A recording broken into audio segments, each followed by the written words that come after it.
I was kind of like, well, you do know, to my parents, like, you do know now, like, I am considered one of those warlocks, and I'm Right. like that the Bible talks about, and like I'm like, does that change how you feel about me? And it was a conversation of kind of mind opening between the two of us, or between my parents and I, and it was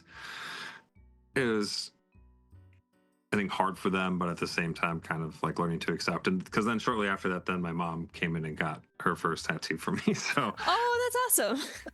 Hello and welcome to the Stoner Story Witch podcast. My name is Kristen, and I am grateful to be recording and editing this podcast on the lands of the Chorotega people, colonially known as Costa Rica. So today's episode is a little different than I think pretty much all my other episodes have been, because it's not a focus on just one story. Today's episode is about tattoos. It's about the role of tattoos or, relics, marks on our skin that we might be seeing in popular romantasy stories, for instance. It's also about the question of spirituality and creativity in places that we might think of as pretty like ordinary or mundane. But if we just kind of stop and look at it, we can see that there really is a lot of magic underneath. Today's conversation is between me and my tattoo artist. About a year and a half ago, I got my first tattoo, which ended up being a series of 5 tattoos in a span of 2 months. I don't know that the purpose of this episode is really doing a deep dive into the intentionality or the spell or the story of my own tattoos. But for me, it's looking at the role and the ritual of the tattooing experience itself. And what are the stories or spells or intentions that we might have when we're deciding to mark ourselves or adorn ourselves or express ourselves in a certain way. And the really cool role of the tattoo artist, or really anyone who is helping you express yourself in some new way. Maybe it's a hairstylist or a makeup artist or even a coach, mentor, or therapist, even in some ways. It's the role of this person that is witnessing you and companioning you and resourcing you for the role that you want to embody, to be an active participant in the story of your own life that you're crafting for yourself. At least for me, this was my experience when I got my tattoos. I had taken an edible beforehand, and there's something that just feels really magical anytime I take an edible and have a conversation with someone. I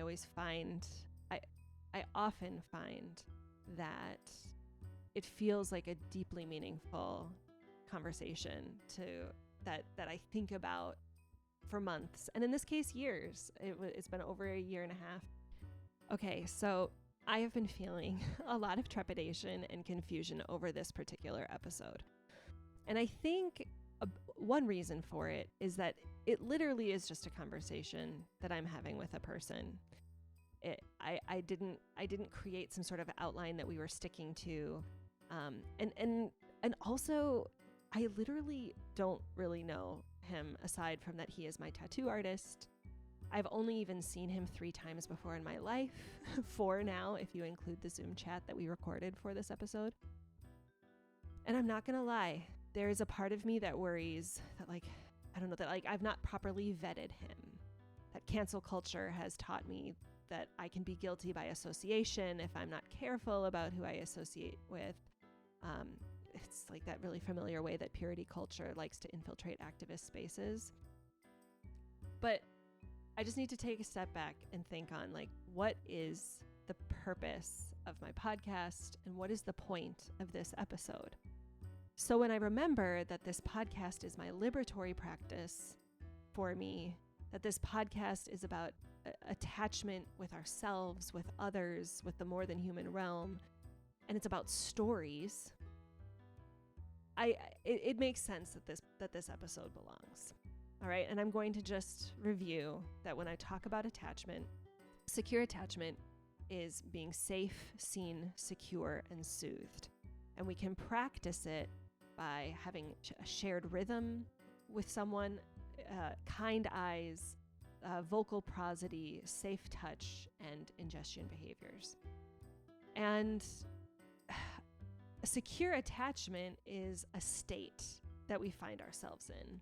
And it's not a personality trait. It's not like just a label and it is what it is and there's nothing you can do.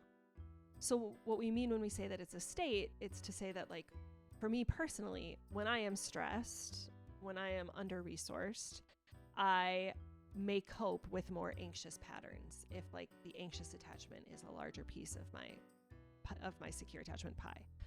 But we can actually have different states in different relationships and in different contexts. We can be secure in one context and anxious in another and disorganized in another.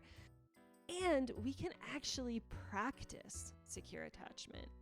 So even if I'm primarily insecurely attached, I can consciously practice it. And through practicing it, we can reshape our brains through neuroplasticity. It takes about 2 minutes for a human brain to have a neuroplastic event.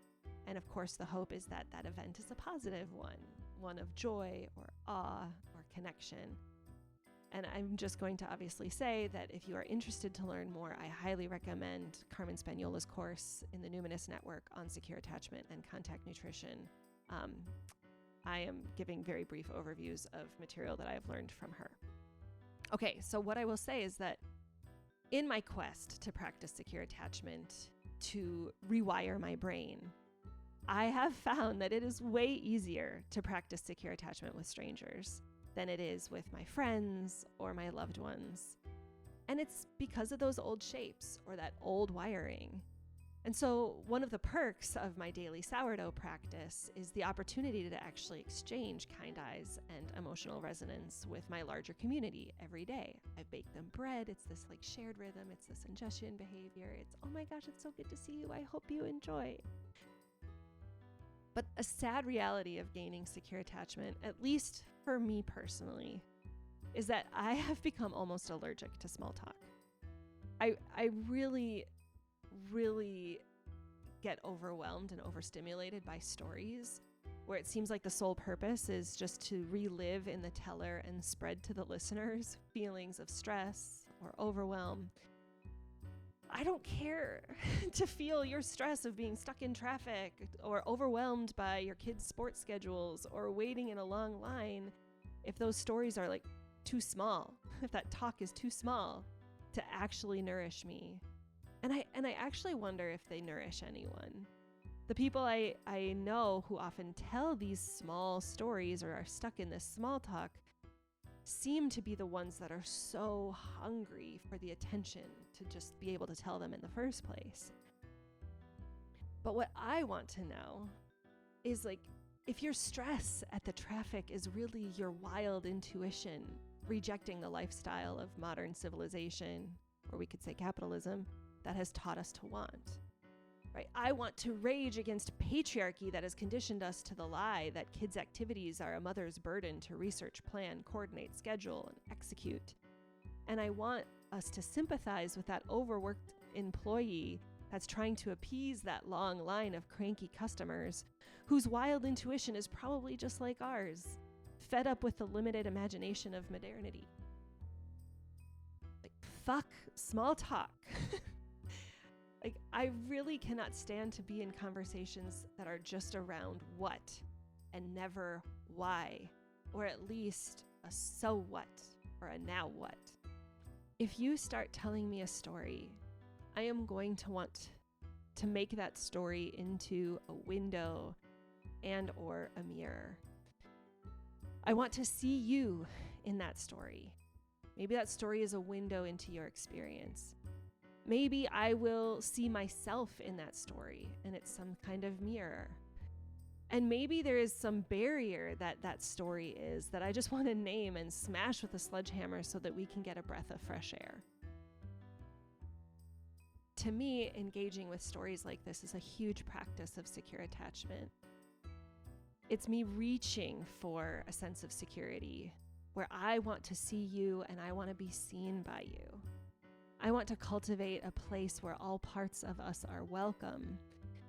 But that kind of conversation is scary to make a bid and to say yes to someone, I know that not everyone consents to having this depth of conversation. And I know that it's weird to make a bid. And ultimately, I decided I didn't really care if my tattoo artist from a year and a half ago would think I'm weird.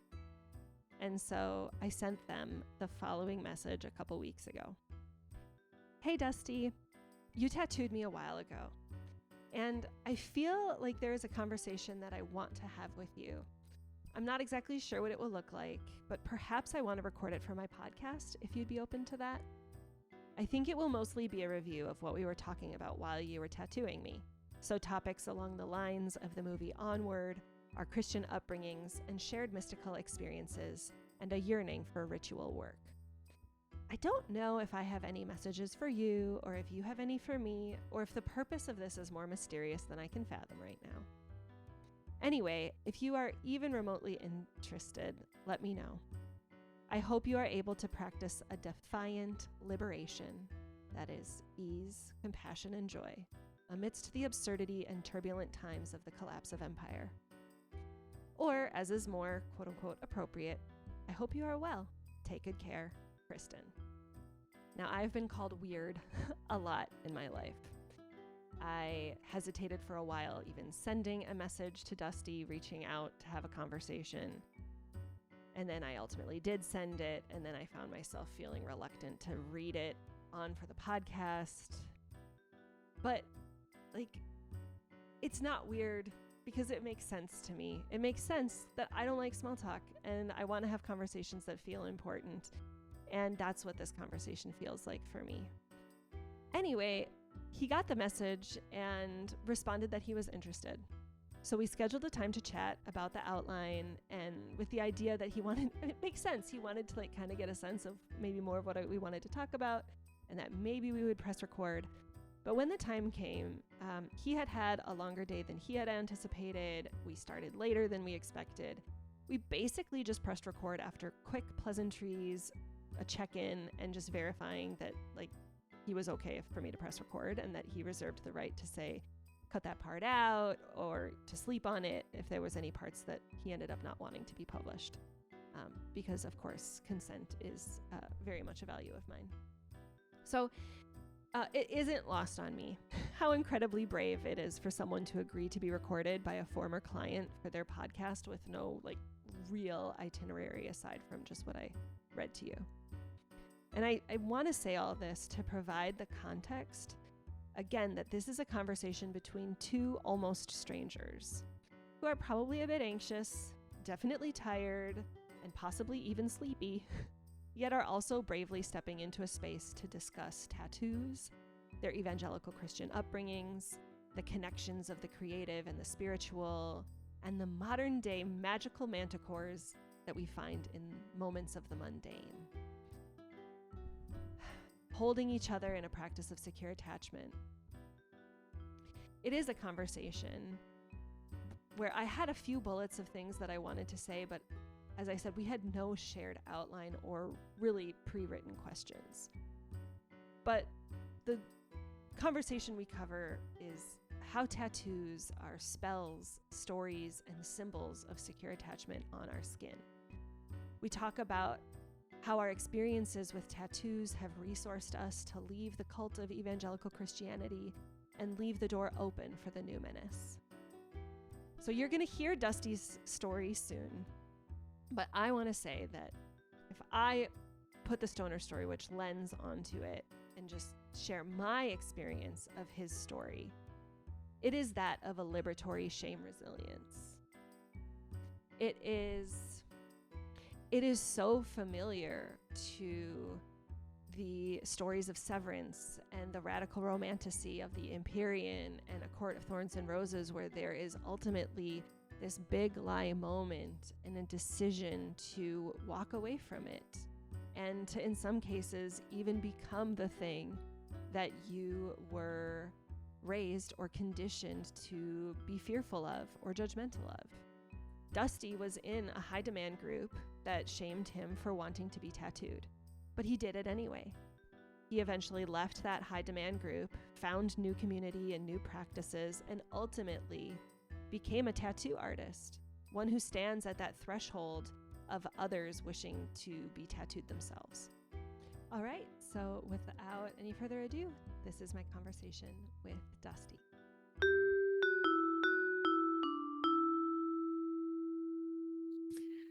All right, well, thank you for coming on the Stoner Story Witch. I just want to say that, like, I just want to have a conversation with you. Like, it's not so much that, like, I'm trying to, like, even have a certain arc of our conversation, because I really don't know you that well. Like, I met you, I saw you a total of 3 times, the consult and then the 2 tattoo appointments. Yeah. And yet I felt really enlivened by the conversations we had on my second appointment. And it's okay if you don't feel, if you're like, I am so sorry, like, this is my everyday, people have all these revelations, and like, I'm sorry, I don't remember you. Like, that's totally Oh, fine. no, it's not that I don't remember like the specifics of the conversation. Like if they're retapped into, they'll re-trigger. But No I mean, worries. the amount of conversations that I have all the time, I'm like, Well, I think that's kind of a little bit of what I actually want to talk about. So, like, I think it's less about totally like rehashing the conversation that we already had, but more like that's directing the, like, there was this breadcrumb when we talked about this, and this breadcrumb when we talked about this, and I'm just like, God, fucking, I need to, like, I don't know, like, I feel like I need to revisit this. Mhm. Um, so I thank you for saying Yeah, yes to doing this with me. sure. It's get weird. Yeah, well, and I also just want to say, because I won't assume that you've listened to any of my podcasts, because that's a huge ask. I recognize that I have a very niche, very weird podcast, but one of the things that my podcast is really about is about this idea of attachment, and that it's Mm, how we engender in ourselves and can secure in someone, and can cultivate in someone else a sense of feeling like safe and seen and mhm, secure and soothed. And like how we do it and how it happens in stories, and like there's, and then we get a little like spiritual, creative, witchy about it. Anyway, so I think there's a part of me that also is just like, I it's like a bid for me to just be like, hey, I really see you as being this person that offers secure attachment, that offers like a really deep spiritual, creative witnessing to people in what I think can be really tender moments. And um and now I just want to say that we talked about, in my appointment, we bonded over the movie Onward, which mm, had, I mhm. think, had just come out Yeah, yeah, yeah. shortly before or something like that. And I was like, oh my God, like, you're the manticore. Like, and what I mean by that is, it's like this, like, I was realizing that there's like this identity of like someone that on the outside might look to just be like a tavern manager, but like in another context where it would be appreciated and valued and recognized and understood and celebrated, like they're this like fucking like magical giantess. And so I was just like, okay, like, and in what other context does that apply, that people are, you know, I mean, for this specifically, I feel like a tattoo artist is somebody who is like, standing at like this threshold of people wanting to, either like ritualize like a thing that they're trying to embody, or like a change that they're trying to make, or Mhm. ceremonialize like something that's already happened, right? Like someone died and I'm honoring them with Yeah. this, or whatever. And it's like, and you're there, like you are the one, like at that gate, at that threshold, and like you're holding that space. And I just think like what a really, um, I mean, I thought of it like, like a witchy, mystical kind of thing. But then when we connected later about our, our, uh, our Christian upbringing, there was also very much like a ministry to it too, which like kind Hmm. of regardless of how you might feel about that now. Um, yeah. So anyway, that's Hmm. my word vomit.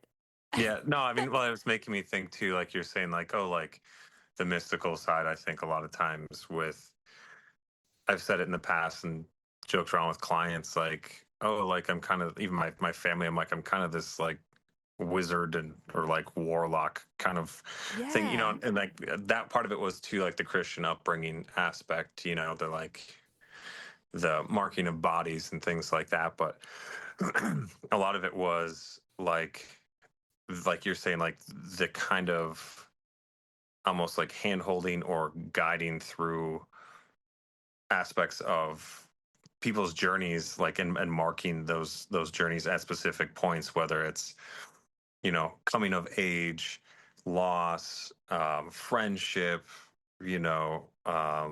becoming, finding a part of themselves, opening up a part of themselves. Sometimes it's, it doesn't carry as much weight. It's just like, that's a cool design.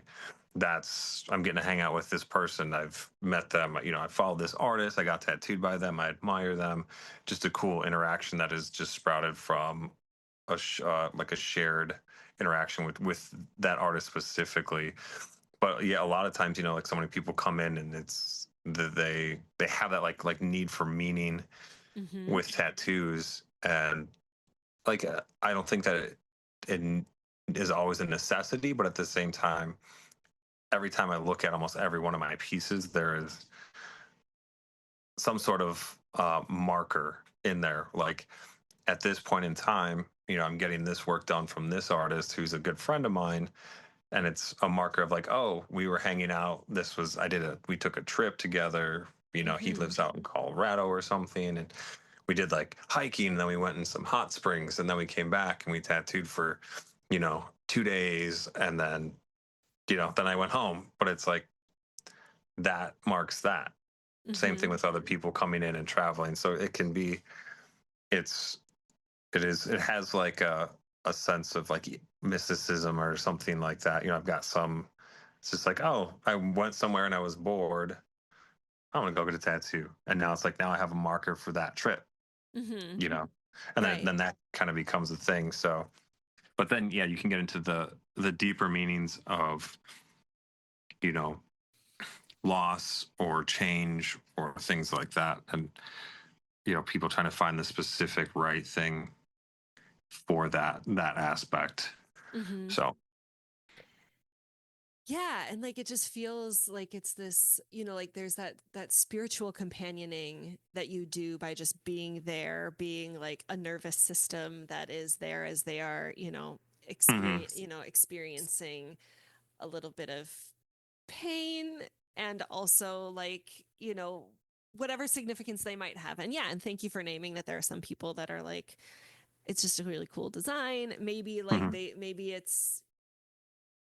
maybe it's not even something that they even like consciously would be making meaning of, but maybe subconsciously, or maybe there's something just really great about like spontaneously doing a thing, or just like I want to celebrate beauty. Like I'm just going to Mhm. honor that like we live in like a beautiful and awe-filled world, and I want to like take a moment and like let my skin be a canvas to that, or like yeah, that like not everything has to be this like huge like life pivot, certainly. Oh, you said something about, I was going to ask, with the Christian, like something about like the marked one or the Yeah. markings. So, Can you say more about that? yeah, I don't remember the specific Bible verse or whatever, but in I think it's Deuteronomy or something. It talks about like the people like don't be marked by the like. I think they use like at least in the translation I had was like warlocks, Mm-hmm. uh, like basically priests of other gods, because like a lot of like when I looked into the history of it, these other religions were covering their bodies in tattoos dedicated to their god, whether it's was Baal or whatever, Mm-hmm. and there was the God of the Bible saying don't do that for those people, and it's Mm-hmm. and I had a conversation with my parents like one time we were getting into Old Testament, New Testament stuff, and um, I was kind of like, we were talking. I was like, oh, like what kind of clothing are you wearing? You know, is it mixed fabric or is it 100% cotton? Mm-hmm. Was it touched by these people? You know, like just sort of listing off some of the other rules of the Old Testament, and I was like, you know, like we can pick and choose, like looks like so many people do is pick and choose what works out perfect for them, and Right. but like if you really wanted to follow kind of the teachings of that book, it would be um that everything that was in the Old Testament was to show one thing, and that it's been fulfilled by the coming of Jesus, right? Mm-hmm. And it was so, but yeah, kind of all of it. We got onto this whole conversation, but I was kind of like, well, you do know, to my parents, like, you do know now, like, I am considered one of those warlocks, and I'm Right. like that the Bible talks about, you know, like I'm like, does that change how you feel about me? And it was a conversation of kind of mind opening between the two of us, or between my parents and I, and it was it was I think hard for them, but at the same time, kind of like learning to accept. And because then shortly after that, then my mom came in and got her first tattoo for me. Oh, that's awesome. So I was kind of like it was pretty cool, you know, like that was kind of a like, oh, like looking at things from a different perspective, and like not being so closed off by hearing what other people have said or told you to believe in the past. Now you're like, oh, well, like now there is more. I mean, you can still have a belief system, but you got to be like open. I feel like open minded in it, and the warlocks and the markets, and a lot of the stuff too. Back to the warlock stuff was tattoo. Like a lot of it, there was like scarification involved, and Yeah. like bodily mutilation or modification, right? So it's it's all it's you can get into the depths of it. Back in the day I did. It's been decades since I looked at or read much about that. So Yeah. I mean, well, so would you mind if we like go a little bit more down that like religious path? Because I remember I also asked you at our appointment about your like what was your very first tattoo, and you were in the process of getting it recovered, and you talked a little bit about like your religious past and like mystical experiences, and mm-hmm. so um is would you feel like is That that should be, okay I if we mean, keep going in that direction yeah, a I little mean, bit? Okay. yeah, it should be fine for the most part. Yeah. I'll Okay. I'll filter myself, so I don't sound too absurd or anything, but No, but yeah. the thing is I want to sound absurd, but unless you're not comfortable going there, which is Yeah, totally fine. Because I think I just also want to name that like what we're doing right here is like having like it's a bid for secure attachment. I'm like, okay, like I too have like carry these like burdens of like what the church taught me, like what um like having a fucking podcast called Stoner Story, which like would have absolutely freaked out like my younger version, just like how there's this oh younger yeah. version of yourself that would be like, who the fuck is this tatted up guy? Like, Yeah. and it's like, okay. But for me, like, I don't know. Like, I think I see like, I think I resonated a lot with the conversation we had because I think I've felt a lot of resonance in your experience. And Hmm. so certainly I don't know you well enough to truly know like and like and so like I recognize that what you're really offering me is a story that I can relate to. It's like, okay, like so Dusty is kind of this manicore archetype, and then oh my gosh, I also see myself in their story of how the church said this is how you have to be, and no, you can't be like this. Um, I mean, I remember you actually saying that like it was you started getting tattoos to kind of honor your Christian faith, and Hmm. then Yeah. you were being like ostracized, like social Yeah. scorned Yeah. by like those in your community, like the Yeah. people that like you worshipped with, you prayed with, you're like what a fucking like wound that is. And you're Oh like, but yeah. and I remember you saying, you're like, but like when I've thought of my future self, I pictured somebody with like their entire skin covered in tattoos. So like how, like, and just like Hmm. that crisis. And I think that that's like such a fucking, like, when we talk about secure attachment, like I want to be safe, seen, secure, and soothed in my community. And like, oh my God, like that's not on the menu here. So I guess Yeah. I gotta find it elsewhere. And I think that, like, I mean, like that's a story that fucking resonates. Like, cause there's so many, like, that's so many like romantasy books are like, oh, like the things you think you know. And um Yeah. Oh, yeah. I mean, and that was a big, I think, looking back on it, that was probably one of the big turning points towards my, like, my start. Like, it wasn't just like oh, that happened and I cut off my religious beliefs and was done with that. Then it was kind of this like progression of like, okay, so I'm doing this and I'm getting, like you said, ostracized, or like, it was like, in simple terms, like hated on for something that went against some part that doesn't even technically matter in a book that I currently no longer believe in. But you know mhm. um but at the time I still believed in it very heavily, and like from Yeah. my understanding of it, I was like, okay, so, and that's when I started to like look at people um in a Christian belief system, to see if like what's their merit like as people, and are they utilizing something to produce love and kindness and acceptance and bring it, towards other Mhm. people, or are they doing the exact opposite? Right. And and a lot of people, once you start to kind of pull away the filter of like, oh, like, you, like, we're together because we believe the same thing, it was like, oh, like, you're kind of a shitty person, and Right. you're like using these things for negativity and tearing people down, and Mhm. not accepting, building people up, bringing people in, to use something to create like a point of hate, even with people like in your own system, and like they're lesser than you, and like because they've chosen Right. to do something. So, and then like I was out, and I was drinking the Kool-Aid for years of Christianity. Like I was Mhm. all about it in ever. I My mom even said to me at one point in time, like, you spend more time at church than you do at home. And I was like, yeah, well, I love it there. It's all my friends, like Yeah. Oh everybody's my God, great. me And too. then yeah.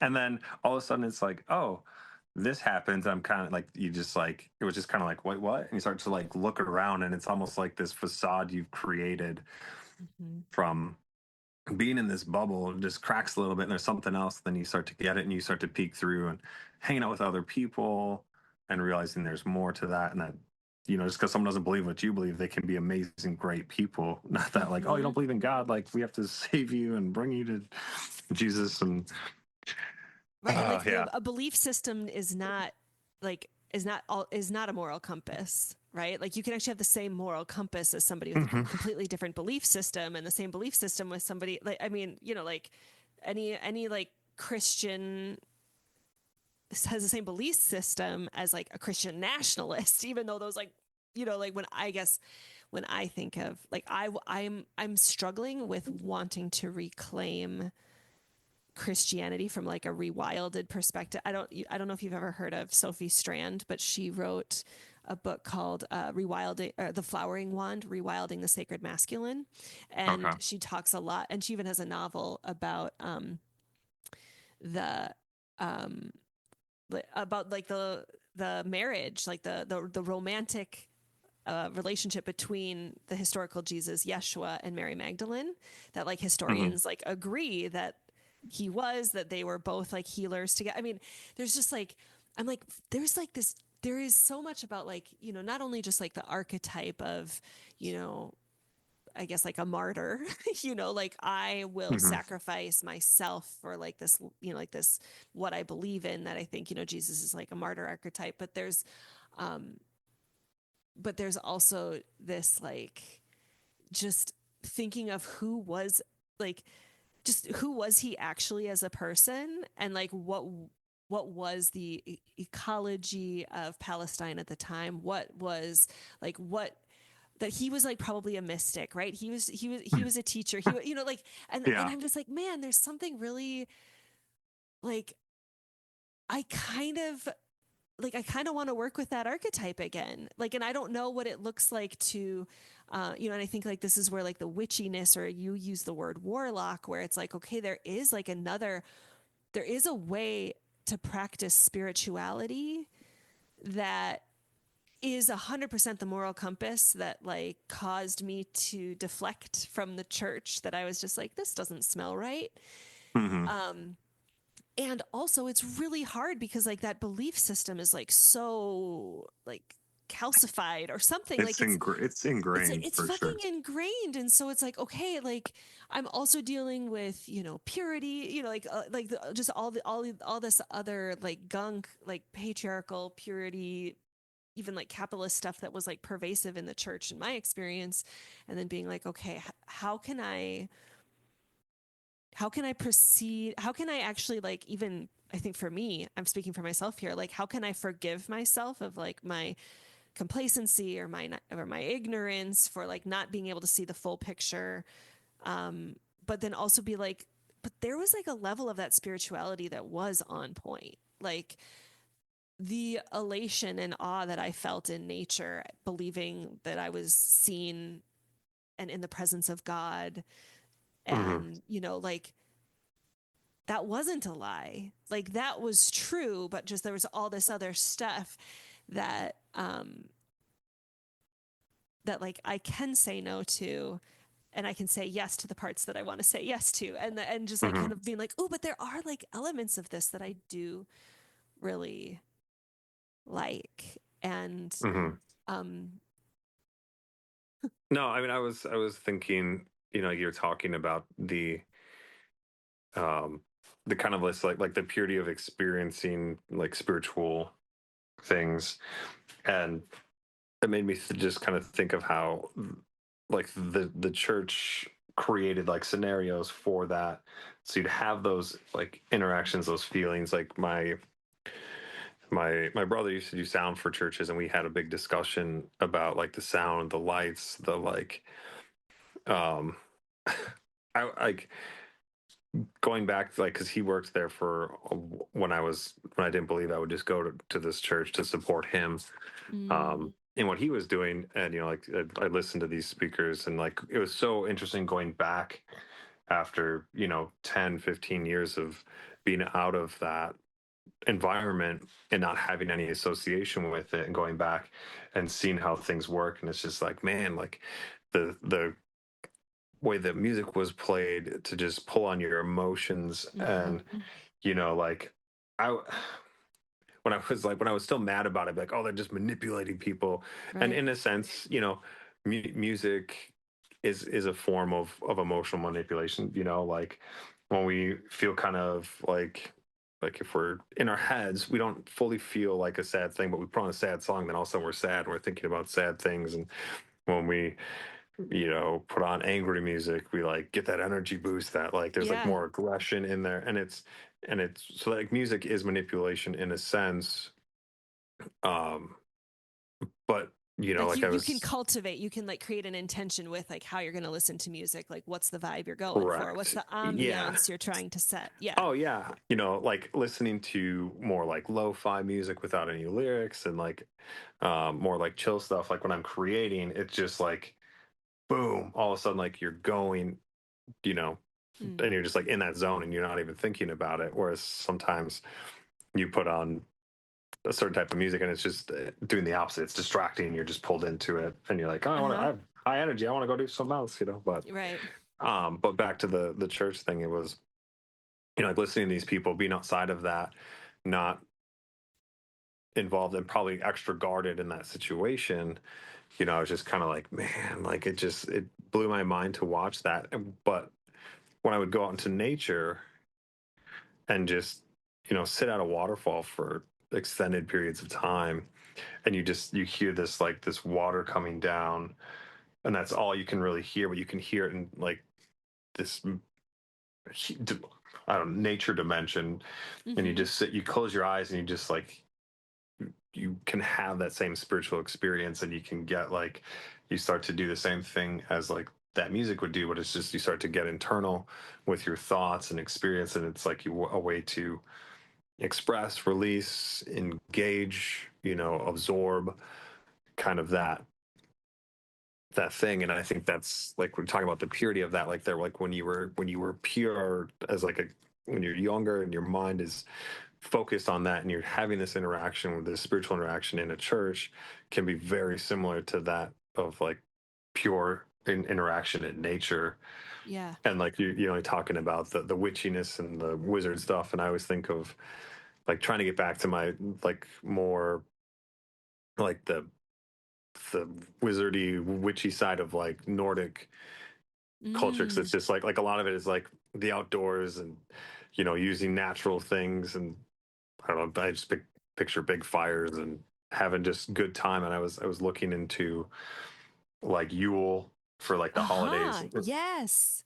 instead of doing like Christmas, doing like Yule. And like I was like looking into it, and like what the 12 days meant, and like there's Mm-hmm. days of reflection, just. And I'm thinking to like, no digital things, like no, you don't have Mm-hmm. the TV on, you don't have, maybe have music, but like non-lyrical music, and more chill, more acoustic instruments, or like whatever. But doing things to feast, to be like to celebrate, doing things to reflect, and Mm-hmm. like look internal, like over the past year, look at the future, um spending time with people.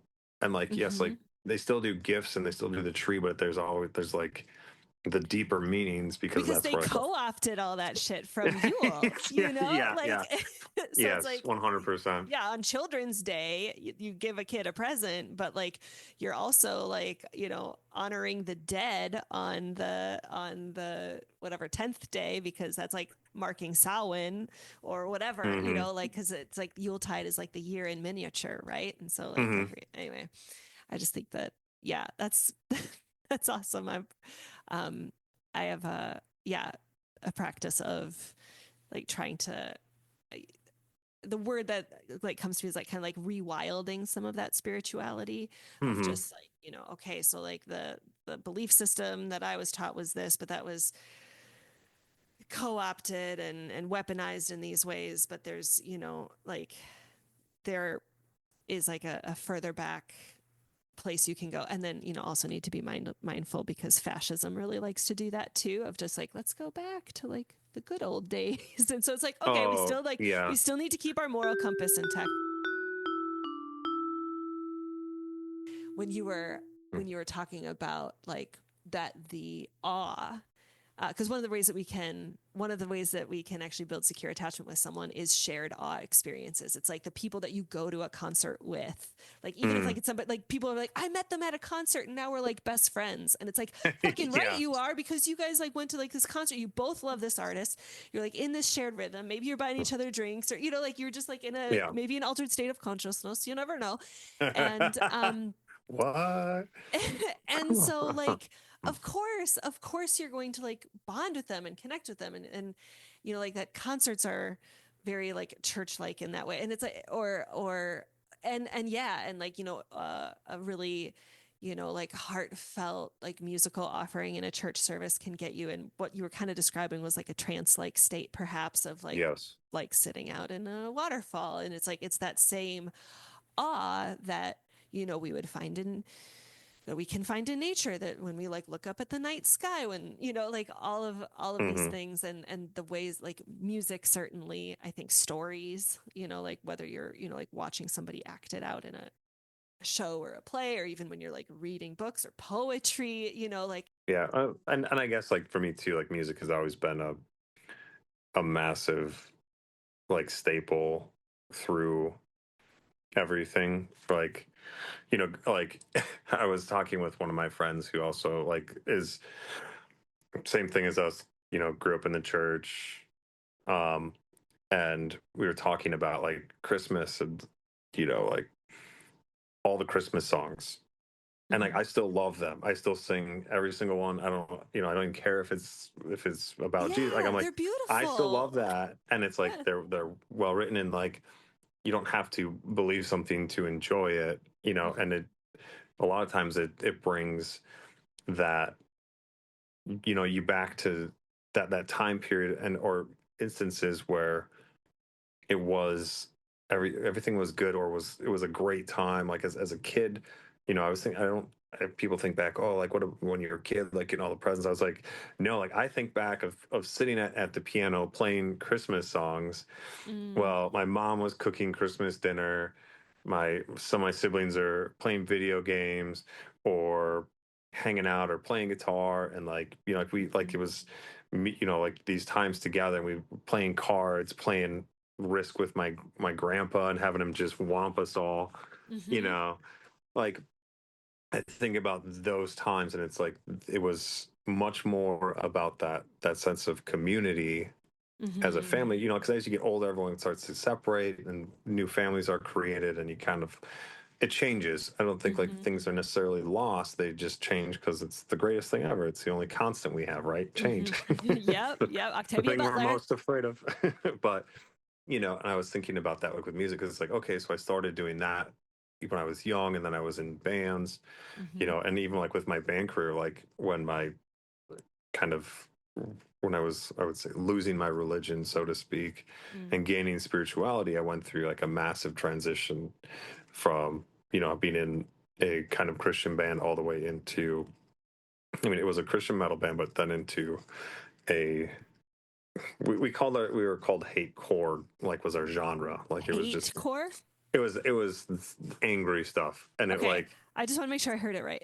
yeah, yeah. And it was, but at that point in time, I think I was, with the drastic transition I was going through, and like a lot of the loss that I had at that point, it just fueled up into this version of me that at that point in time was what I had to go through to grow. But like Mm-hmm, looking back, I don't like that version of me. It was not a good one. But there was like, I've talked with a lot of dudes about this, but like there was a lot of that um repression of, like, you don't get to have emotions, so just suck it up and deal with it, mm-hmm. and then, you can only have simple things. You can't have, like, you can be happy and good, or just like not really any emotions at all, because if you're angry, like that's bad. But it was all of that just kind of compounding through years and years, coming out in You that had to let music. it out. Yeah, and I had that, and it all came out, and it was, and now I can look and be like, oh, no, I'm just like, just hanging out, just chilling, drawing Yeah. pictures, you know. Can But I offer a reframe of the story you just shared?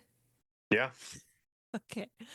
Um, because yeah, I okay, like because a couple thoughts came to my mind. First off, when you said like I don't like that version of me, or you said I forget exactly how you phrased it. It's like looking back, like I kind of because like I fucking can relate to like just so many versions of myself that I'm just like, oh god, like yeah, and like the thing is like I'm sure in 10 years I'll be like, oh god, like she did that podcast thing and that was so cringe, or like I don't know, but like at the same time, like this is the yeah, crossroads I'm at, and this is like what that next, like I feel like I'm following some sacred breadcrumbs in some way. yeah. And so I think, and then I fucking saw some meme, I wish I say maybe I did, um that was like, don't hate on past versions of yourself because they fought so hard to get you to where you are today. Yes. And I'm just like, yeah, that's so true. Like I didn't stop there. Like when I finally like realized that I had been fed these like big lies by the church or by my government or by different institutions I'd been a part of. And then what also comes to me is like 100% like rage is the correct response when leaving the church, especially when like they were totally not wanting to see you for the person that you were wanting to be, when like they weren't the moral compass that you wanted to have, that like that sense that you've been lied to. Mm, And I mean I'm learning a lot about like embodiment and somatics and things, and like one thing that I'm learning is like when you feel grief, when you feel rage, like you need to create a container to feel it, or else your body becomes that container. And so mm, it's like, to me, it feels like a really intuitive, magical practice that you were like, oh my God, like I'm going to segue, this and again, to me, there's such an overlap in the creative and the spiritual. So it was like the spiritual and creative place. And it's like, okay, I cannot do the Christian metal. It needs to be hate. It needs to be rage. And Hmm. it's like, you're not carrying it anymore. Yeah. You get to no longer be that person because like you allowed yourself to embody that Yeah. when it was like the most, uh, you know, It was at a time well, when, yeah.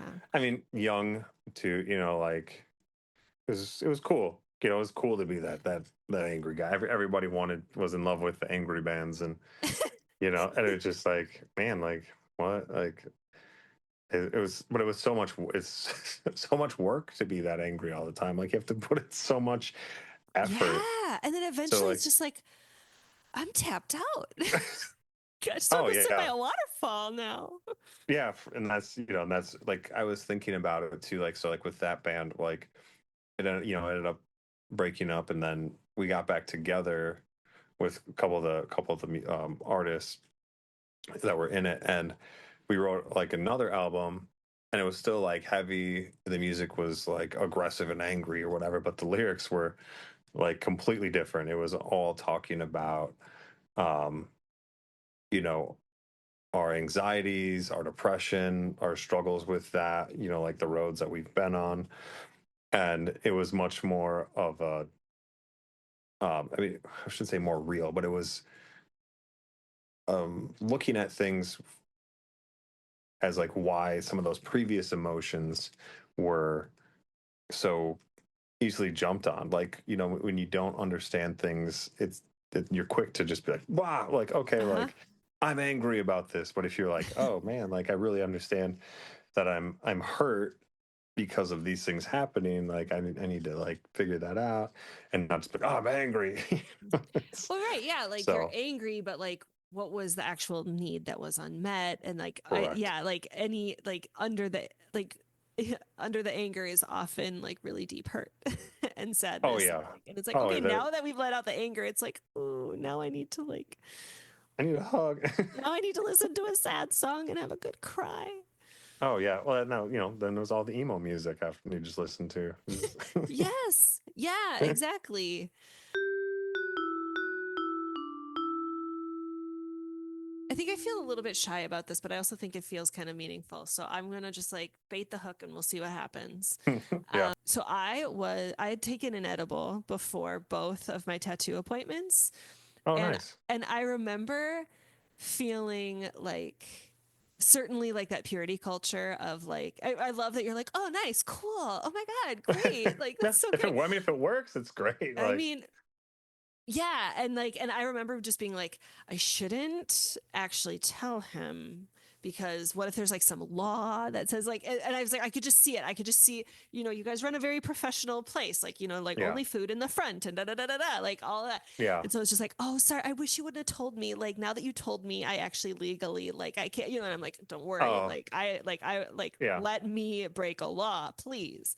I mean, Um, I always tell people whatever works for you to like be calm and relax. I mean, I've had both sides of the experience on that. So people just like it makes it way worse. They hyper focus, and then other people are like, I made it great. I almost fell asleep. I was just relaxing. But it yeah, comes down to like the familiarity, I think, with what you're utilizing, and how you. I mean, I have a client that never tells me that they do this, but every time we take a break, they're like, I'm gonna go to my car, and I'm like, okay, uh like huh. I know what you I do, know what you're doing.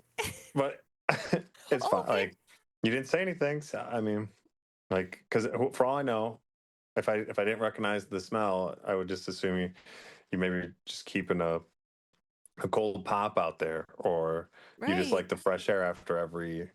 Yeah, it's not like they're coming back in and then they're like having meltdowns or freaking out. Like, It was when I reached out to you hmm. about coming on the show. I had like taken basically like the same type of edible. And Hmm. I was just like, I remember feeling when I left the tattoo place, like when I left Dragonland, I remember feeling like, um, I feel like I left something behind, or uh like some like unfinished business. Like Okay. there's something about, and then I was like, well, I don't, like, you're just stoned. Like, I don't know what to tell you, um, but then but then there would just be other times where it's like, but man, like the manicore, like that's an archetype. Like, I really want to like rehash that, like, Hmm. because I don't know. I feel like there's something, like I just felt like that something really clicked for me when I mean, first off, Onward in general, maybe that's just the conversation that I want to have, is um, like, yeah, whether it's, musicians in a band, or, like a tattoo artist, or like I say, the Manicore and Onward, where Hmm. they're just like a tavern manager, but it's like there's like there is like, in that creativity, or in that, like, the essence of that person still has like this great like creative and spiritual potential that like needs to be companioned, needs to come out, that Hmm. like for us to connect to. And for me, like, um like I was like, I felt really creative, really spiritual, like when I was in the church. And then when I left the church, I kind of like, my story was like, I rejected that shit. I like stopped playing guitar. I stopped, like, because it was just like, oh, all of that is bad, which is absolutely applying that like puritanical thinking, right? Like, okay, like all this is bad, as opposed to just like, let's like Hmm. go through and be like, but what did we like about that? Let's keep the things we like and let's like ditch the Yeah. things we don't. Um, and I don't know, like for me, there's something about like my relationship with cannabis that feels very similar to like the companioning that I felt when I would pray, or when, like that there were literally moments where I was like, I feel like Jesus is in the room with me, and it's like there Hmm. will be times where it's like, oh, I feel like, um, yeah, like I feel like there's some other like presence, like I can't explain it aside from that, it has a similar energetic signature to like the spiritual competent protector of Jesus or archetype or Hmm. whatever. um and so, yeah, maybe my curiosity is like, what are, one of the questions of, we're going totally out of the typical order of my show, but like for me, like the use of like the stoner in the stoner story, which is that it's like the answering of this question of like, what connects us to our wildness, or like how do we connect to our most intuitive self. Hmm. But I'm also, I guess I kind of want to officially ask you that question, while also acknowledging that, I feel like maybe we touched on it a little bit when you were like going on hikes and sitting in waterfalls, but like, Hmm. yeah, like what are the, maybe what were those practices when you were religious, or, and, like more religious as a teenager, and like how have they morphed now, or maybe they're the same. um I mean, some of the same.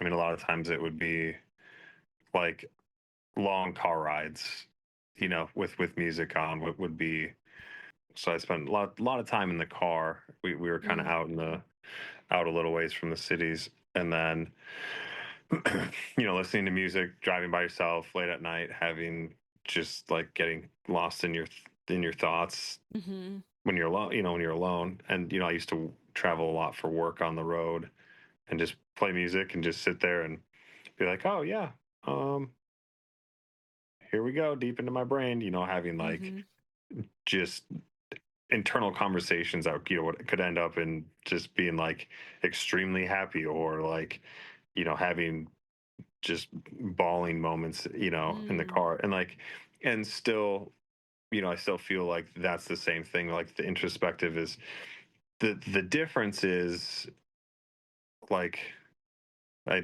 don't need to incorporate God or Jesus or anything to have that, mm, like, it's like I look at things I can evaluate, relive, like just from memory, or whatever. Mhm. Music has always been like, and it's funny because a lot of it's the same music. I also listen to a lot of the same bands Oh yeah. that I did then. Some of it's new, some of it's then, but like you just get caught up in that mental Mm. game. I don't want to say game, mental path of introspection, Mhm. evaluation, kind of like, okay, like, well, I felt this. Why did I feel this? What am I not letting out? What am I, holding back? What's kind of creating these things? But I think there was a lot of that in the church. There was also, I mean, like worship, obviously we had that, and Mhm. sitting there, as my buddy calls it, satelliting, have your arms up like a satellite. Wait, what are you talking about? In So like church? yeah, like when you're Oh, praising. like when, oh, yes, yes, yes, yes. Okay, seriously. For whatever reason, okay, yes, yes, I get it. That, yeah, like Yeah. arms up to the No, heavens. like in church when you wear the tin foil hat and the I'm sorry, I had a visual of fucking Elon Musk and his like Hitler oh salute, and yeah, so I oh was just like, I'm sorry, wait, what? So like, I'm sorry, that was just a little like too soon for like just all that. But yes, I remember now the like elated yeah, like worship of. Okay, I satelliting. I yes, get it now.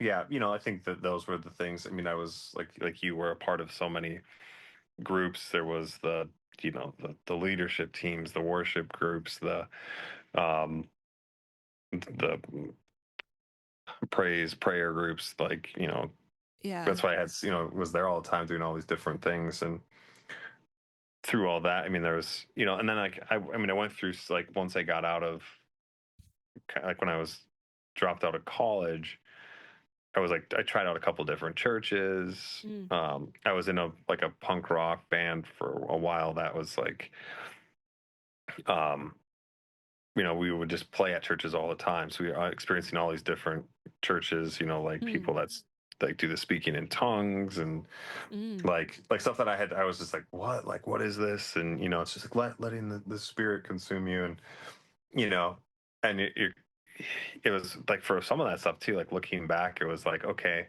is this actually happening? Or am I just like, I've seen it and I feel like it's time that it happened to me. So I should do this and just Oh, kind of like let myself fall into it. Yeah. Like, I don't know, like what was going on at those times, but but like you had the experience of like kind of like that like overwhelming like kind of ecstatic giving away in that. I mean, so I listened to the Emerald podcast. I wish I could like immediately think of like an episode that comes to mind, but like I do believe in that. mhm. And because again it speaks to um I don't know, like just like this, like, I mean, you called it emotional manipulation earlier. I think that like that's I, I think that they're just like our pathways of like music and rhythm and community and like getting in like some sort of like trance like state Mhm. that like gives into this like surrender. And I do think that they're like that I think I was really judgmental of it, or like not really sure, very uncomfortable in my when I was actually like more like closer to it. I think as I'm like starting to reclaim my spirituality, Mhm. I'm a little bit more open because I see that it's this um that like it I think it feels like it is like a really like ancestral or really wild like part of us. I just I but I do believe that my discernment is like maybe how it's wielded or how it's practiced is like more what Oh I yeah. like, is like more where Oh, for I'm sure. like, like, okay, like, but, Oh yeah. or like, certainly like it is real, but like, do some people, for some people, does it feel performative or like, oh, I haven't ever done it, but I better, Yeah. Well, and like, like given that I like that you pushed it into the like almost like primal instinctual reaction to things, because I think you can it's similar. You can have like I could have similar experiences if that's like how I wanted to open up and have that, you mm-hmm, know. Um it's I mean like there is I don't know how you like an internal joy of dancing, right? Like mm-hmm, you go somewhere and like you just like say no, like I'm just gonna have fun and just let my body get weird with the rhythm of the music, like no matter what it is. And if it's a community of people doing like some type of dance, you will kind of like absorb that and get involved in that, Mm-hmm. whether it's in a church or at a club or some sort of I can't even think of any like Mm-hmm. show. I guess like whatever's kind of going. I mean, it's like when I go to metal shows, you would hardcore dance or throw down and go in the pit, right? When it's a when you go to like the club, you're kind of just dancing with the music a little bit, right? It's like very different stuff, Mm-hmm. but it's like you're pulled in by that music, and that's you know. And when I say manipulation, like I always feel like it's such a dirty word that people are like, oh, like manipulating is bad. But I think it's just there's probably a better way to say it, but it's more so like an internal pull of our primal instinct to respond to rhythmic um, sounds or just Mm-hmm. vibrations, like because everything, you get into the crazy sciences and vibrations are everything. And, Yeah. like it's the same thing like the vibrations of like you get close to a waterfall and you stand on a rock where it's getting pounded and you can just feel the thousands of gallons of water pounding on that Mm-hmm. rock and you can feel it. It's moving, like there is like this resonance and resounding that happens and that triggers within our body. And that's the manipulation. And that's why I don't think it's always bad. And it's kind of what you let yourself open up into and kind of give yourself into as a choice. I think that some parts of the that I didn't like were with the when I was in the church when I saw this, like with the manipulation, was like intentionally choosing to put certain like create certain moods and emotional feels to get what they wanted.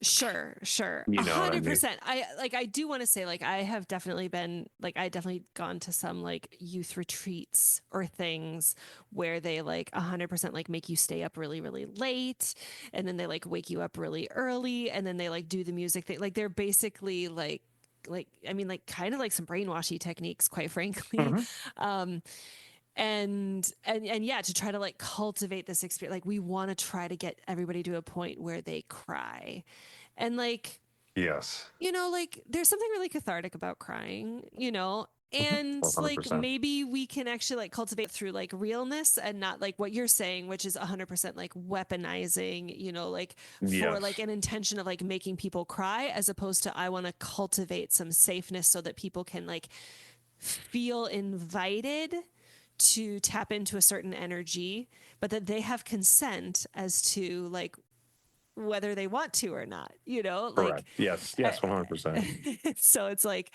but you're not consenting when you're like making these kids. There's this, Well, yeah, kids, when you're in junior high and high school and you don't even understand like emotion at all, yeah, and your body's running rampant with it from one end of the spectrum to the other, and you're just like, yeah, it's just like, oh, this is easy. Let's do this all like that, and like, and you're yeah, just trying to begin just the starting steps of beginning to figure yourself out.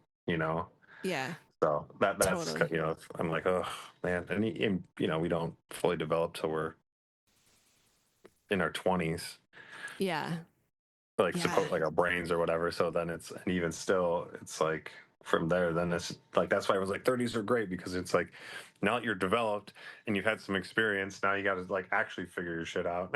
yeah, yeah. I think that my next question is like, well, no, I actually do want to go back to stories. Are there any, um, I mean, I will also say, so I've been reading a lot of romantasy lately. I don't know if you're like familiar with, so Onyx Storm is like a big, like, it's like a big book that came out a couple weeks ago that I think it like broke some record of, maybe didn't break, but like is like no book has sold as wildly since like Harry Potter or in like the Okay. fiction world or whatever. Um, and then there's also this series called A Court of Thorns and Roses. And then there's also, anyway, Hmm. I I've start heard of like that one. Yeah. the use of tattoos in these stories is like fascinating to me. And I know I kind of talked about it maybe a little bit at the beginning, but like tattoos can be used to like signify like, oh, you like make a promise with someone and you shake on it, and then you like both instantly have like a full arm tat that like is like these people have like made a bargain and like they have to honor it Okay. until like that bargain is met or whatever. And then it's Yeah. also like, like you bond with somebody, like, you get married, or you like do that ritualistic coupling, and then there's, some sort of tattoo that's a marker of that. And certainly like we see that this is a practice that a lot of people do. But then there's also an Agatha All Along, which is on Disney, and then in the Empyrean series, like Onyx Storm, there's like protections, parents loving their kids, and through this like magical act, then like if any time, then like they have this like tattoo that then like protects them from certain evils. Hmm. I'm curious if there are any stories that come to mind where like the tattoos themselves provide some sort of like um you know invitation, manipulation, technology, function, that like the tattoos are almost a character in and of themselves. Maybe that's an obscure question, so I can rephrase and or ask a slightly different one. But Yeah, I mean, like the only thing I can think of is um, a a client that I've heard of recently had said to one of my coworkers that like he fell off of a cliff he wasn't supposed to be climbing from, and that he would have like he ended up with just a few cuts and bruises, but he should have like broken a ton of bones or whatever. And he's like, the tattoo protected me. I got this one, and it was like, and I was oh like, wow. you know, um, you, there's a like within certain things like from our perspective, right? Like Mm-hmm. they're just like like we like doing pretty pictures, and like we're doing just like it's like what it is, like permanent pretty pictures like a lot of times, you know. But I think that the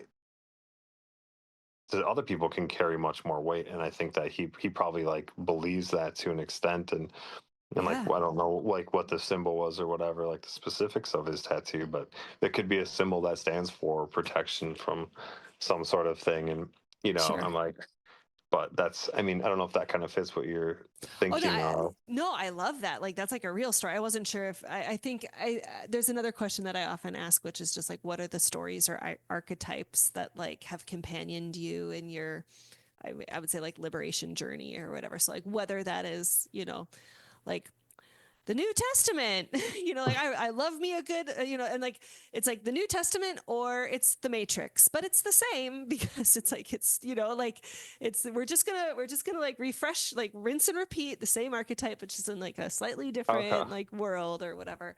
Um, Yeah. and I think there's just a part of me that was like, oh, is there like a particular story that's like, oh, like that tattoo is so badass, or the fact that like there's this practice or this um yeah, like that's like some part, like the tattoos being like a part of some culture, like in a like maybe a mythological or fictitious sense, but obviously you live this every day, so you see it, you probably like the story. Because but I fucking love that, because what are tattoos if they're not just like stories that are on our skin, right? Oh, Like and that's like that is the truth of it. Like the story might not be even remotely close to the imagery that's represented, you mm-hmm. know, but it might be, like I think I was in Puerto Rico, you got swimsuit on, like up here in Minnesota, it's cold, so we're always covered, right? People don't get to see your stuff. I wear pants all the time, so nobody gets to see the stuff on my legs. And someone was like, "Oh, like what is that one? Like, where'd you get that?" And then like I'm like, "Oh, it's just a cool one I got." And then you start to like, oh, like this is the story behind it. Like there was I did it at this time. I did it with this, and it's got like these friends, like forever tied into this. Totally. Like I think about like when my first um like niece was born, like any of that like generation of kids in the family was born, I was super excited. Like I was like, oh my gosh. And like I um I think I took time off, and she like we got the call. My sister lives um like 3.5, 4 hours away, and we got the text message to the family, And I was like, oh yeah. And I just got so excited, packed up everything in my car, and I just like drove there and like got I think I tried to call her. And mind you, like giving birth and like kids and everything was, I knew nothing at this time. Like it Yeah. was just like, I'm like, I don't know how this stuff works. Like it all happens pretty quick in the movies, you know. Oh, like She she was had going into labor kind of she thing. just like she's like, oh, like yeah, I think she went in to get induced, but then her water broke, and I was like, gotta get there. Like I want to be there for this, you know. And talking to my sister, she was like mad at me. She's like, what the fuck are you doing here? I was like, because I was like, I'm Yeah. here. Like I don't know what hospital. I was like what hospital you guys at? I want to come see you. And she's like, no, nope, you're not. Like I'll let you know when you can come. And I was like, oh, okay.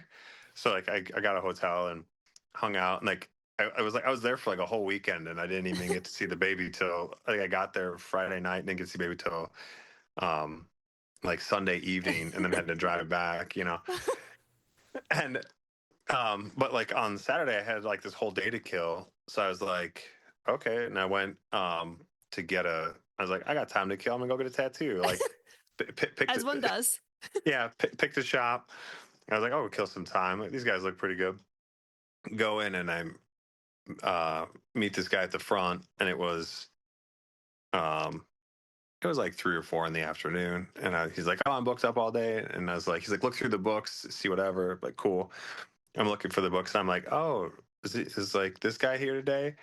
Because I recognize the name, and I never met the guy. I worked basically next to a flash set that had his Mm. name on it, and he's like, yeah, that's me. And I was like, oh my gosh, like we have the same first name. Like, nice to meet you. Like, I work here at this shop. I sit next to like a set of your flash. And he was just like, what? And so we had this like intense bonding moment. He's like, dude, this is super cool. He's like, I'm tattooing all day. Come back around like Oh. 9:10 or whatever. Um, and he's like, we'll do something on you. Like, we'll figure it out. And I was like, for real? He's like, yeah, for sure. We went there at 9. He wasn't done. Finished up 10:30. He's done. And like this was like everybody operates different. It was like a very slow process. I don't think we started tattooing till like 2 in the morning. Oh. Yeah. I mean, he had to like get cleaned up and then like draw, like we had to decide what to do, and then we decided, because I was Yeah. like, do whatever you want, whatever. He was like, I want to do this. Cool. Drew it up, and then got reset up, and then we tattooed, and it was a really cool experience. And so like on Sunday when I got to hang out with my sister and family and stuff, and then she um she's like, so what'd you do all day yesterday? I was like, well, I was just wandering around and like didn't really do anything, you know, because they're all busy with that stuff, and Mm-hmm. they were in the hospital. And um I just went and got food, got drinks, and went to get a tattoo. And she's like, oh, blah blah blah, and like told them the whole story, like, oh, that's actually pretty cool. And then Yeah.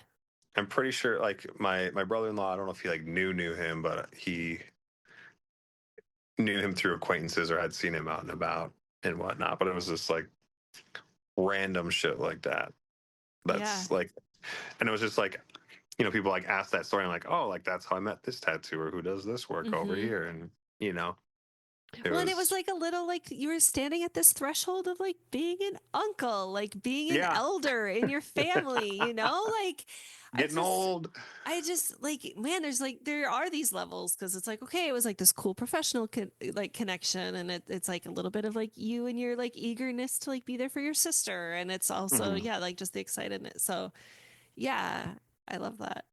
Yeah, it was just a random one I was thinking about. I was like, yeah, but like when we were at the beach, we just, you know, we were talking about these tattoos, and then you like go on. I was just thinking like you go on these stories, these tangents, um, and you're just like, man, like everyone has, back to the whole thing, like every little one has a story to tell, even if Yes. even if it's not intended to have a story, it comes with one, Yeah, and like it's you could ask anybody like tell me about your tattoo. yeah, Like and and that's like that right there is like a bid for like I want to get to know you. Like I want to like I would love to earn secure attachment. You want to tell me about your tattoo? Like you yeah, want me to see you? You know, do you want me to I I mean at least I I like asking people that. Like when I see theirs, I Yeah. was like, but Well, I've also learned to be like, may I ask you about your tattoo? Because some people might be like, oh no, yeah, like I was that's just too gonna personal, say, And so it's like, okay, like, may I yeah. ask you? Like, like, you are a person I'm intrigued to get to know more. And that's a way more fun question that I want to ask than like, how do you sell your labor in capitalism to survive? Yeah. Oh But yeah, like, and I mean the asking people about their tattoos is almost like taboo now, like nowadays. no. Like Oh, I'm so cringe then.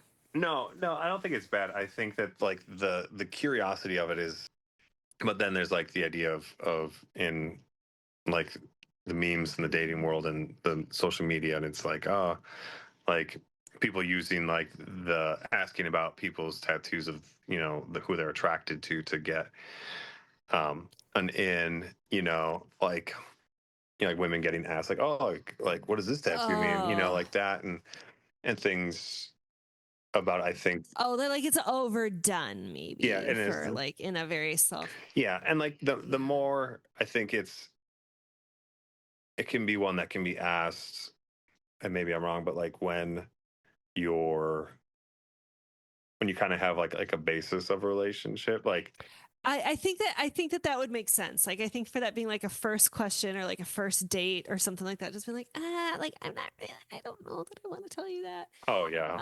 But if it's like, hey, like I'm trying to like build a friendship with you or like a rapport or like or like we're actually friends or Yeah, like we're hanging I mean out. I don't It's yeah. like I feel like it's like when my nephews, like, they ask, they're like, oh, like what is this tattoo, and then I tell them, and they're like, what is that, like it's such a foreign thing to them, and I'm like, oh, like this is what this is for, and this is what it means, and then you can just see their brains, just the neurons are firing, they're just like, information, that's crazy, and then like they Mhm. they just love it. Like my brother told me the other day that my nephew is 6. He's like, oh, I can't wait to get my first Mm. tattoo, and I'm like, and he told Aw. me, I was like, oh, that's sweet. And I was like, he's like, you gonna have Uncle Dusty do it? And he's like, oh yeah, for sure, for Oh sure. And I yeah. was like, He's got the best book around.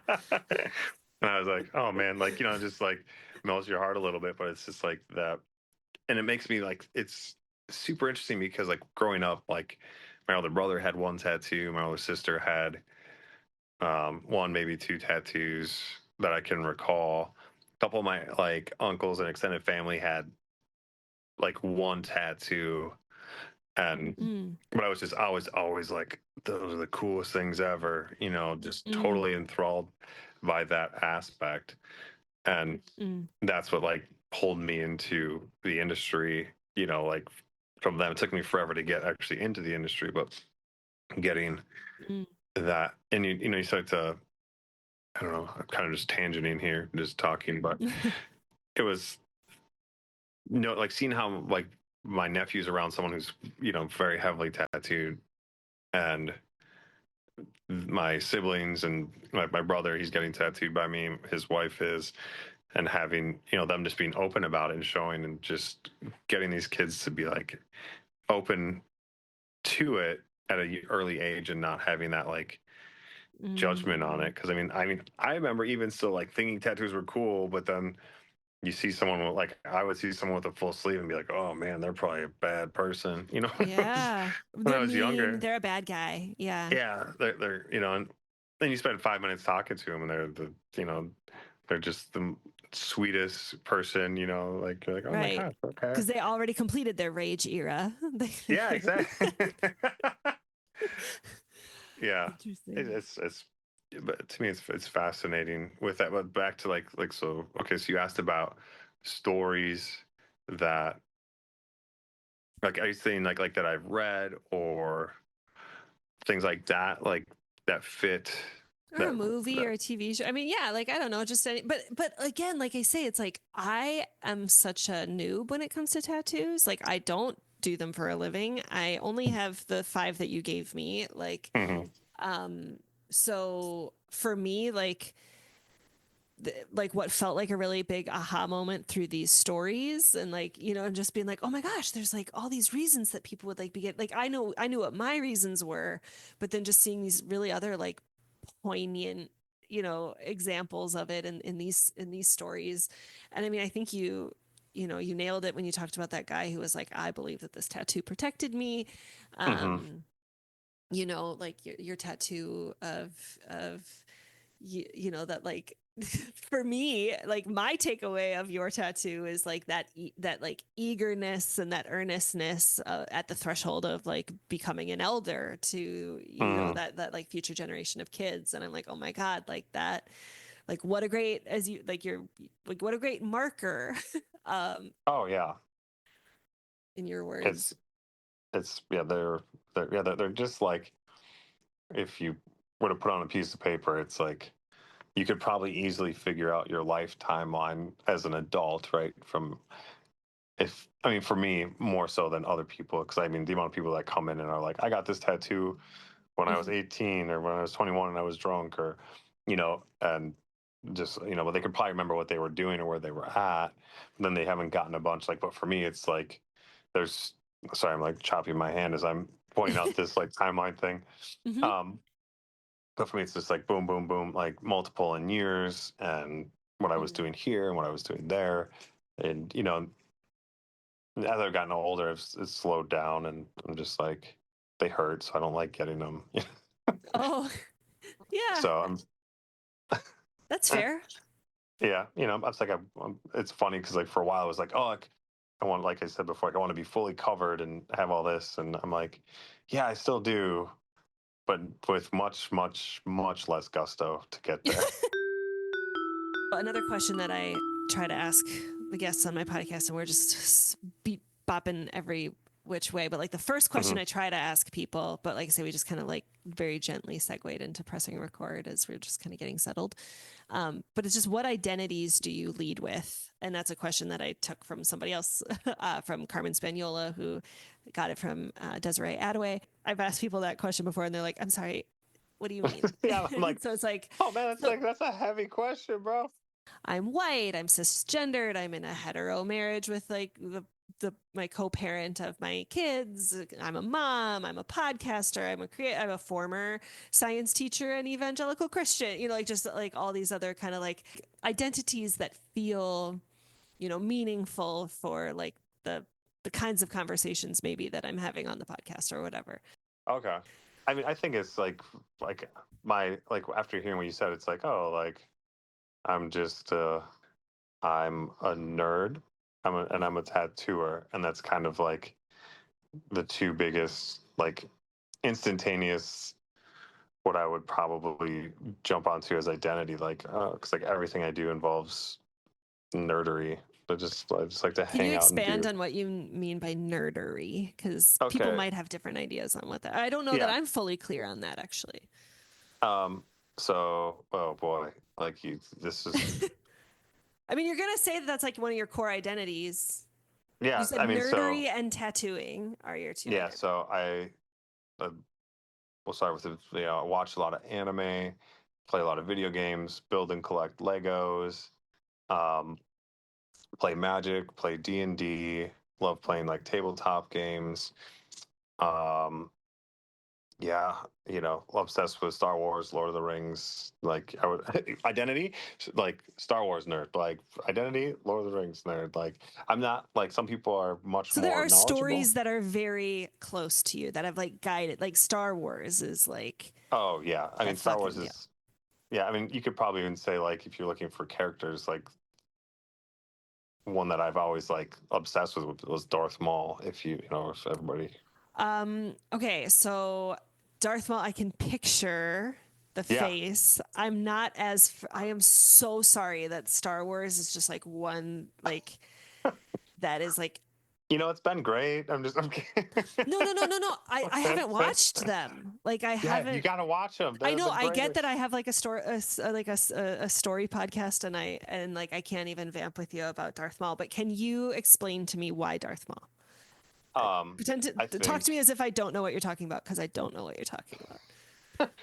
Because he's a villain. He's a villain. He's a Yeah, Darth. he's a Sith Lord. Sith Lord. Or yeah, he's a Sith. I don't know if he's apprentice, I guess, at that point.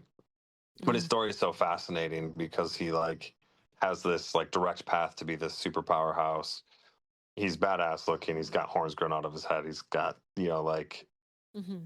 markings. I don't remember if they're tattooed or not. I think so, but um, there's a high contrast, black and red. Mm-hmm. Metal as fuck, right? But he's like super cool. He's a bad guy, but then he gets cut in half, and then his story from there, like, is this.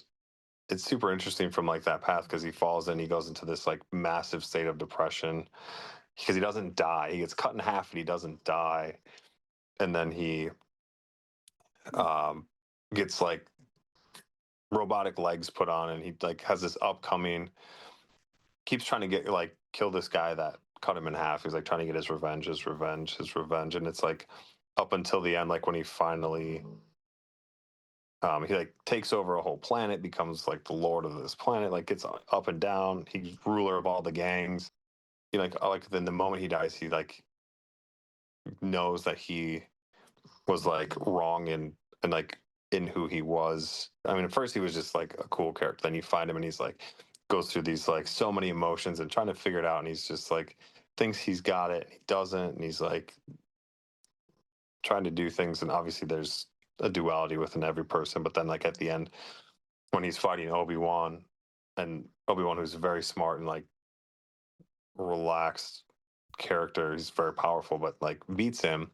And it's Mm-hmm. just this kind of like you can just see in his eyes, like it's just kind of like, oh, like I should have not like obsessed about this and pursued other things, and like now I have nothing to show for it, growing as a person instead of being like trapped in this negative state of repetition of climbing up to this high point and getting cut down again and climbing up and getting cut down again because Just it's like all pursuit for of the power for the sake of power versus just like correct. what Yeah. actually matters to me. Yeah. Maybe. Like, I don't Okay. know. It's like, yeah, I think that would probably be a reason for an identity. But I also just like all the bad guys. I don't know. They're just really I cool do looking. too. For me, it's people that are the like my definition of it is like this idea that like you will be like scorned from like this mainstream, I'll say, or like modernity, which could be a shorthand for like white supremacy, capitalism, patriarchy, and all those things that are going to be like, oh no, like those witches over there that are going to want to work towards bodily autonomy for trans kids and reproductive rights for, women and femmes, or, like just, Hmm. um, and, and so, yeah, there's just something way juicier about being like, or like, but like, what happened to the villain? I love those genres that are like the origin stories of the villains. Hmm. Like I like to proceed as though like, people can't be villains, like only systems of domination and exploitation, right? So it's Hmm. like, you know, the evil stepmother, she needs to change her behavior. Yes, she needs like we need her to change her behavior, but like she's worthy of love and mercy and grace, but like we need her to change her behavior yesterday. But it's Hmm. ultimately it's the hierarchy of the kingdom that makes people feel a sense of scarcity. It's, maybe some sort of capitalism, maybe there's patriarchy in there too, and so it's just like, okay, like let's just like orient ourselves in these stories. And yeah, and there's just like juicier invitations for like your own shadow work when it's like, but these villains are really fun to work with. So Darth Maul, maybe Hmm. one of these days I'll watch Star Wars and I'll be able to. All you have to do is just watch the episode 1, and you'll get the basics, Okay. and then Yeah. Okay. But you said nerd and you said tattooer. And I think like we can sort of wrap us up here because I think that what I really like about just like, you know, the story that I think was compelling that I remember from when you first tattooed me and you mentioned it again here is like, you know, you saw yourself from even like before your first tattoo of being like, I want this, like I want to be hmm. a person that like that there's just like this vision of like this future self that you were like reaching towards Hmm. and wanting to be seen and valued and validated in this I will say a high demand group. Some people might like a high demand group being, like a cult, where it's just like, you know, you you're kind of not allowed to have your own preferences. There's kind of like somebody else is in charge. There's like a lot of policing. I talk about that in some previous episodes of like high Mhm. demand groups. And for me, I know like the church definitely operated in that way. And it sounds to me like it was for you too. But like that, like, vision of yourself as somebody who's tatted up, that identity as, tattooing is what again to me just seems like such a beautiful like overlay of the spiritual with the creative. Mhm. Um and like you left this high demand group Mhm. that didn't want to make space for you, that like that whose moral compass felt wonky, and you're like, I'm out. It's going to be a messy road, but like I am leaving the premises. And then I've also heard you say like that you had follow-up conversations with your family of origin, and like what sounds like some tough conversations of being like, Mhm. okay, like we got to bring out Deuteronomy. Like nobody's really like enjoying themselves. Um, Yeah. so Yeah. like, but then like, but then you said your mom came and got tattooed by you. Mhm. So it's like, I don't know. It feels like there's this, yeah, security in yourself of like, this is who I am and this is who I want to be. And like Mhm. the fortitude that it takes to leave a high demand group, like I get it. Like, cause Oh yeah. I've, and like my journey was different than yours. Like, I wish that I had, it's so funny that you're like, oh man, like I look back and I kind of like, oh, that like hate, what'd you call it? Hate core? Yeah. Hate core? Like, man, I feel like I need to start the hate core now, maybe. I don't know. Like, I'm feeling more rage. Maybe it's perimenopause. I don't know. Uh, but It could like, be, yeah. I mean, but but I think yeah. my Go ahead. question is like, how, because this is another question I ask, is like, how did you resource yourself for that level of liberation? Because we are fucking, and I just want to be clear for those in the back that like we are living in like really wild, like kind of fashy times. In like, just, I Mhm. mean, like I'm in Costa Rica, you're in Minnesota. Um, but still worldwide, like there's very much going to be a need for people to be like, what actually matters to me? What are my identities? Mhm. Like, what is my moral compass? And like, we need a willingness to, uh, to like get the fuck out when we to recognize that we've been lied to. I know is like part of the problem, but then like once we're kind of like shit, like this isn't working, like yeah, like I guess my question is like, and maybe you talked about it a little bit with the music, but I guess like what I want to, I just want to be clear and be like, having left a high demand group like that, I mean, it's a beautiful story. I fucking love that story of just like, okay, like, but this is who I am, and what like all this stuff matters more than like this um you know mirage of safety, dignity, and belonging in this like in group that I just, you're clearly gonna kick me out if I'm gonna try to be my authentic self. Mhm. um yeah, like what, maybe it's like advice for people, like maybe like advice for a younger version of yourself, Oh yeah. um or if somebody else is out there and just struggling with, like similar type things where it's like, I want to be seen in this way and it's like not welcome here. Like what are the Yeah. resources? I like one of the biggest things that it was super funny because there's one of the bands I was really into at the time had this song and it was like question everyone, question everything.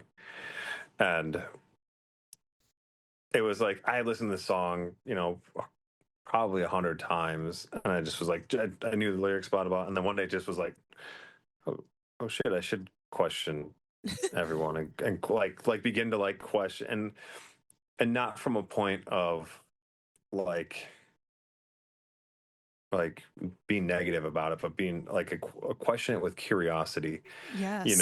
like being curious about it and getting that information and doing, for a lot of us doing the research on it and starting to look into things and curiosity and experiencing different things, trying, like I remember I was 20,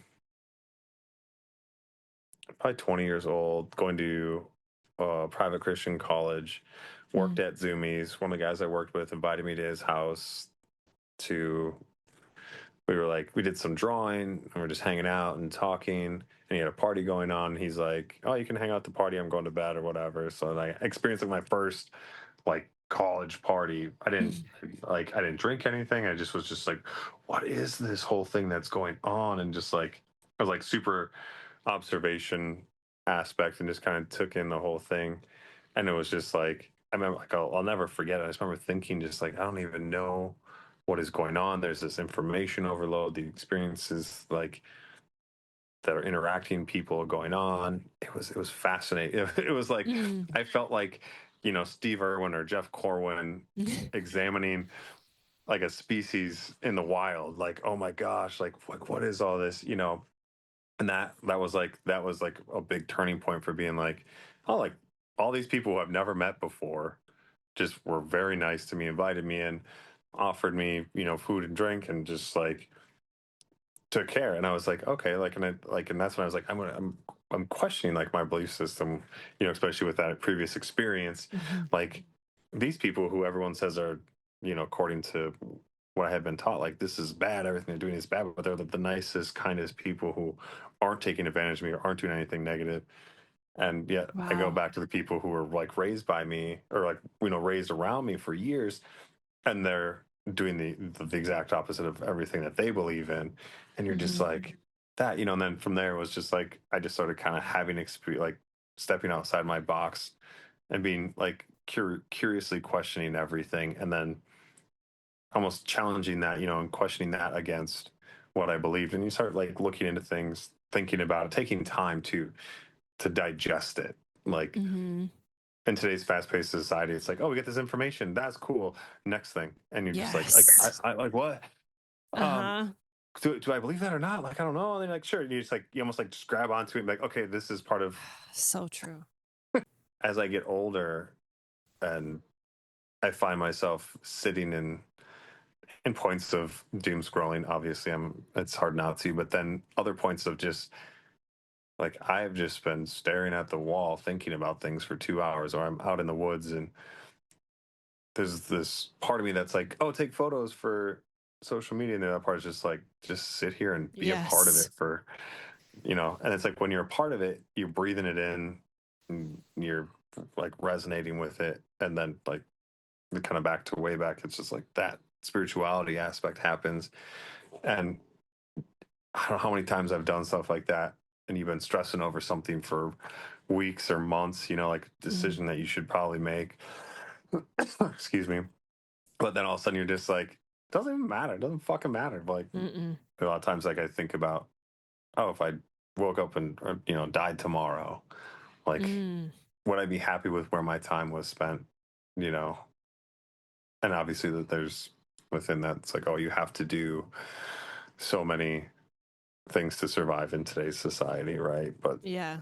at the same time, you can, like me and my roommate talk about a lot, like how much do we have to work Mhm.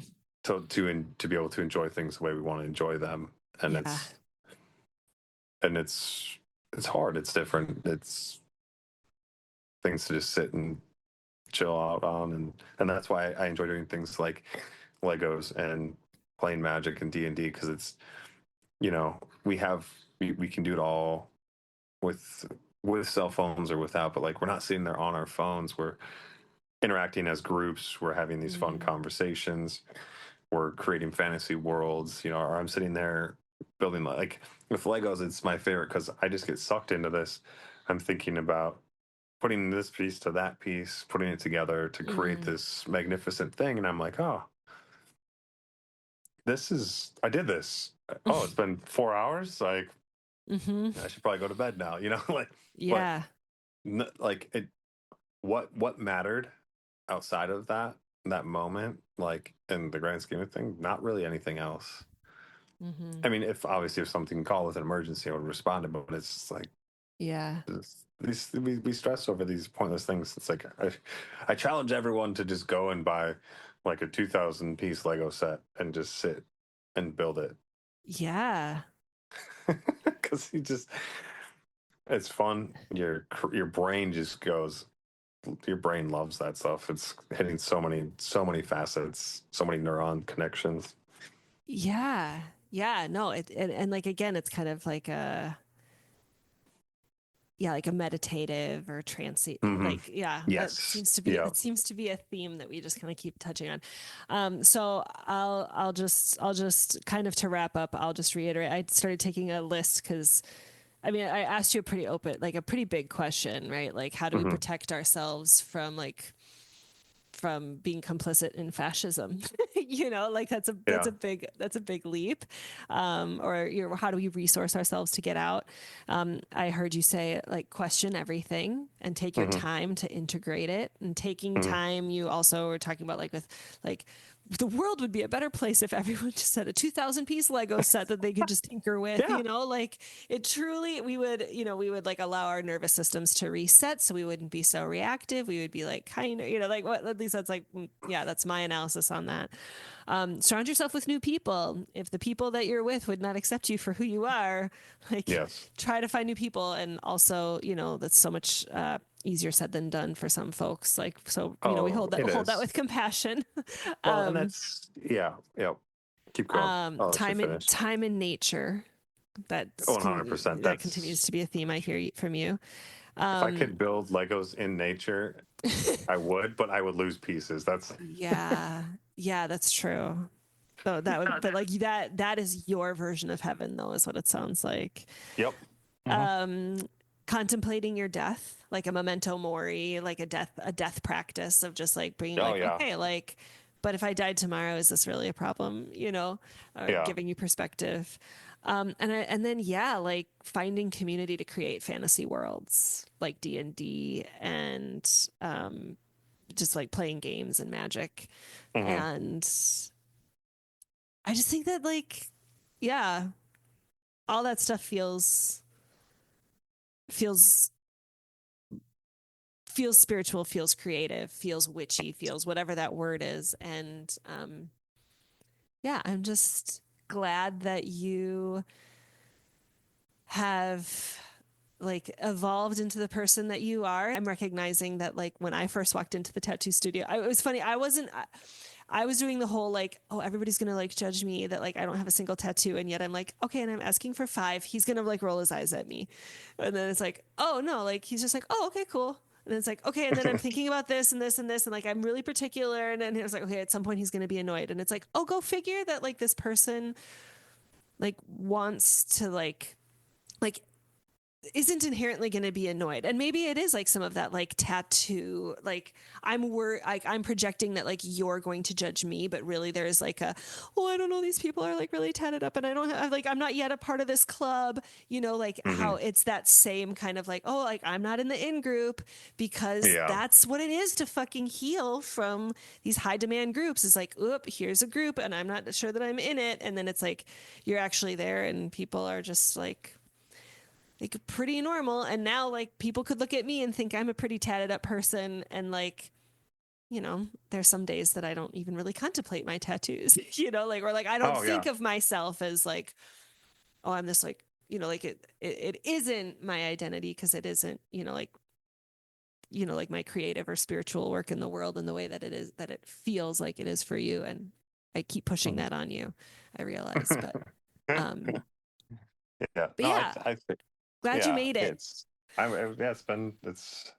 It's funny like thinking about these things and kind of I shouldn't say funny like haha funny. It's just like a curious happiness of a point of joy, like reiterating, like revisiting a lot of the thoughts, the contemplative stuff. Um, I appreciate it. I was Oh, like you're welcome. super.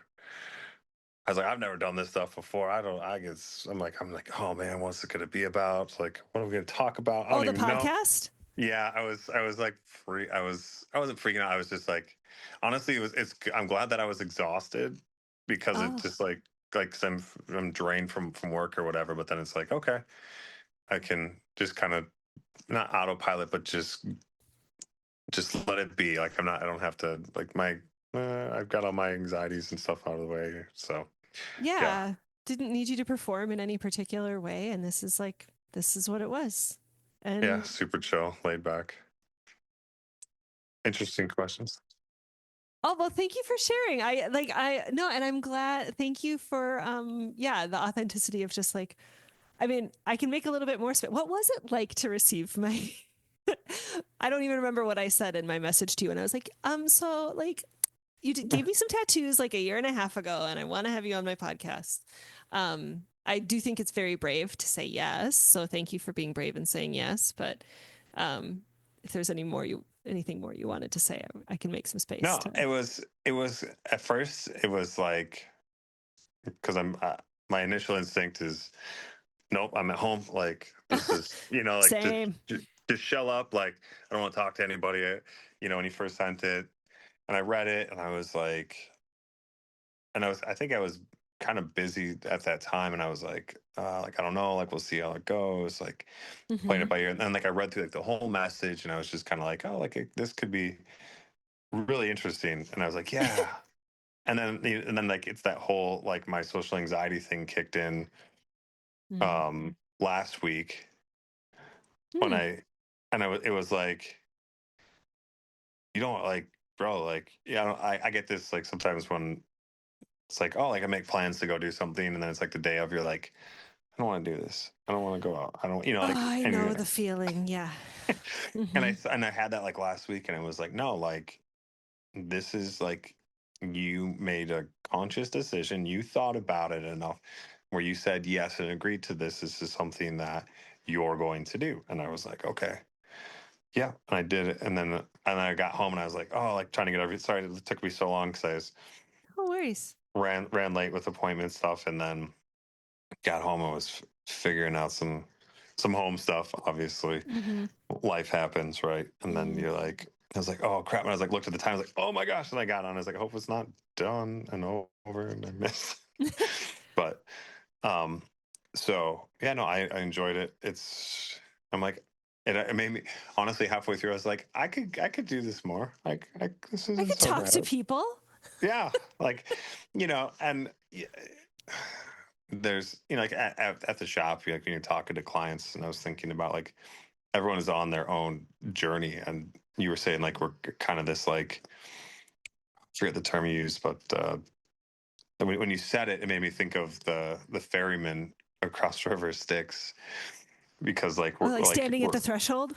yeah like when you, like that's I don't know why it makes me think of that, but it's like that's kind of like I mean in a lot of things that's very much like what it is this like for people there there's more emotions to like them getting their tattoo Mm-hmm. than just like the anxiety and the, oh like this tattoo and that it's like it's about their journey, their life, their experiences, their emotions, like what the tattoo's for, and also this permanent marker, or well, permanent Yeah. as in You said as pretty permanent. You said pretty.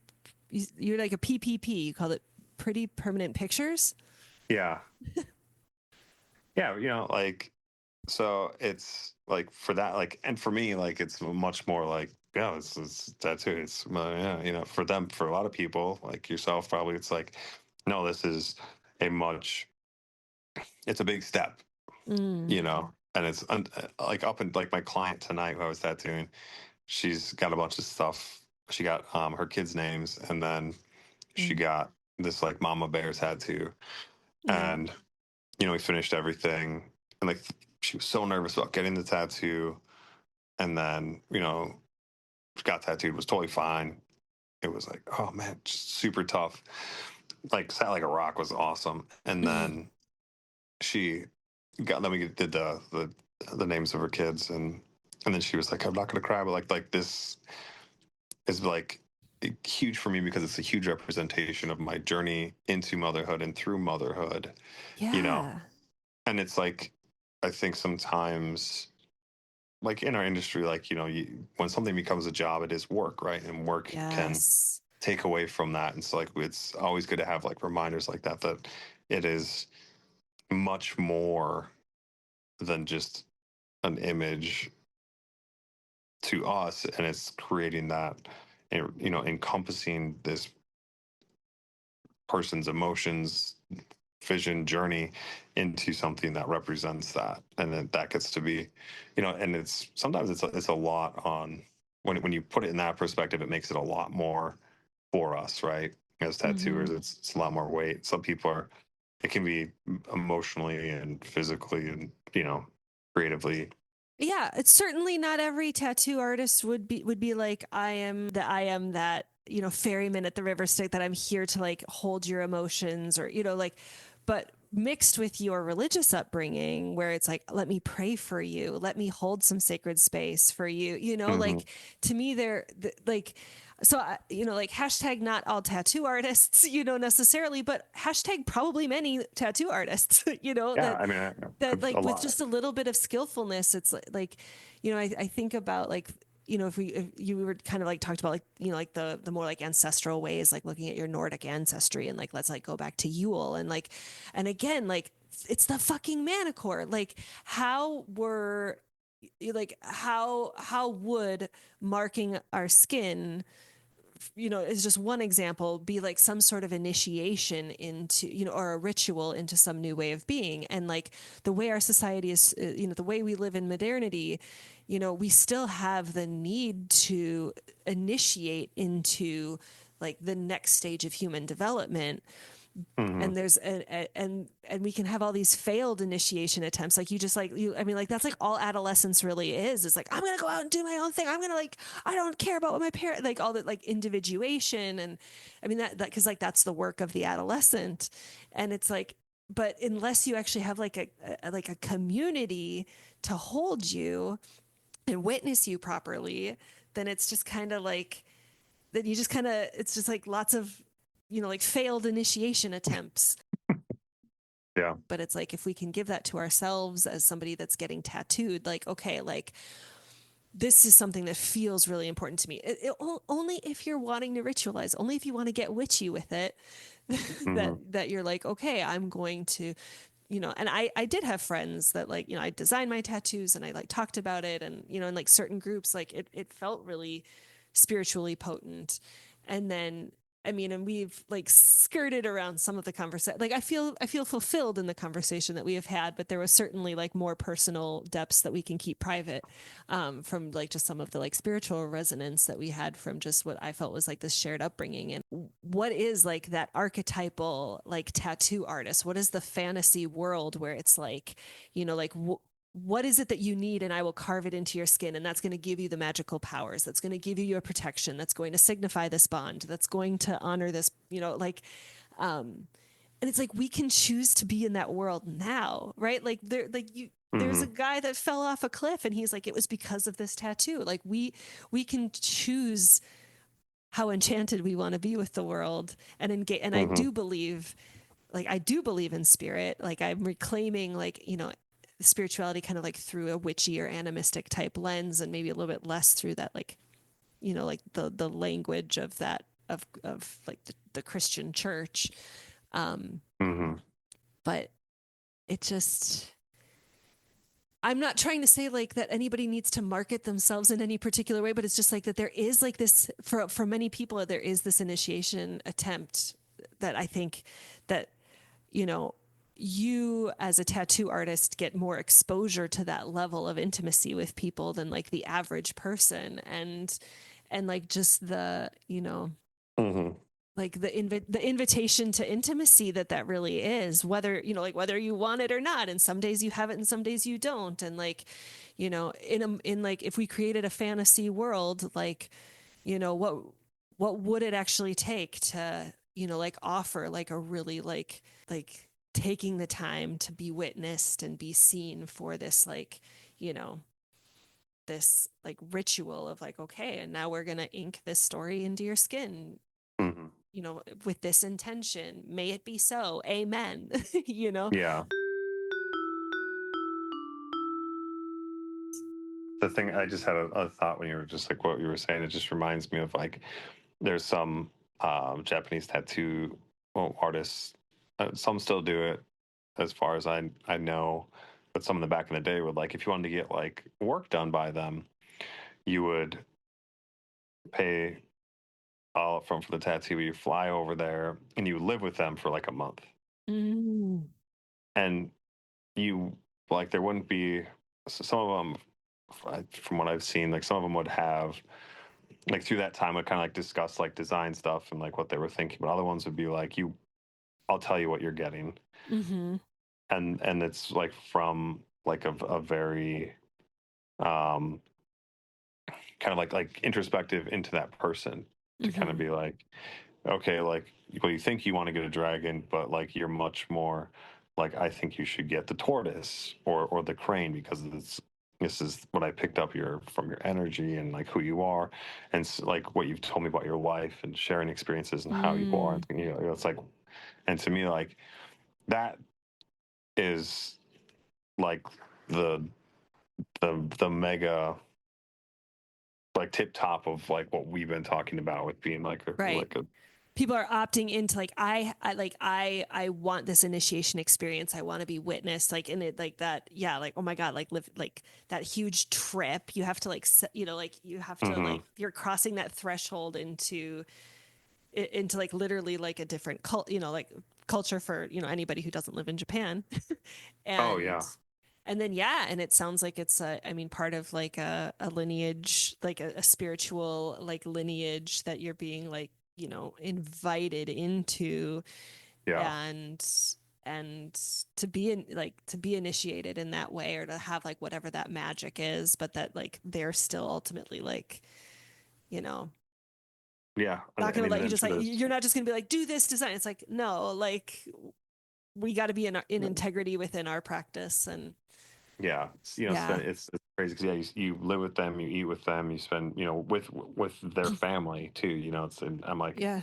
it to me like that sounds like the greatest experience ever. You know, Oh, like I mean, it's one I've always thought about doing, but I mean, I'm covered enough where it wouldn't. but you feel the drive for like an initiation experience around like a Oh more yeah, like oh yeah, and yeah. like I've gotten close to that with some of the guys that I've worked with that I've gotten tattooed by. Some of them are like, oh, I need something to go off of, and I'm like, I have this general idea of this thing, but you do it. Like it's Mm. it's going here, and you can do whatever you want with it. Like make it work, and that's like the interaction with the artist is like the experience and like getting the tattoo and knowing like they put a lot into it because it's something that is on in them. It's like I think sometimes it's more pressure.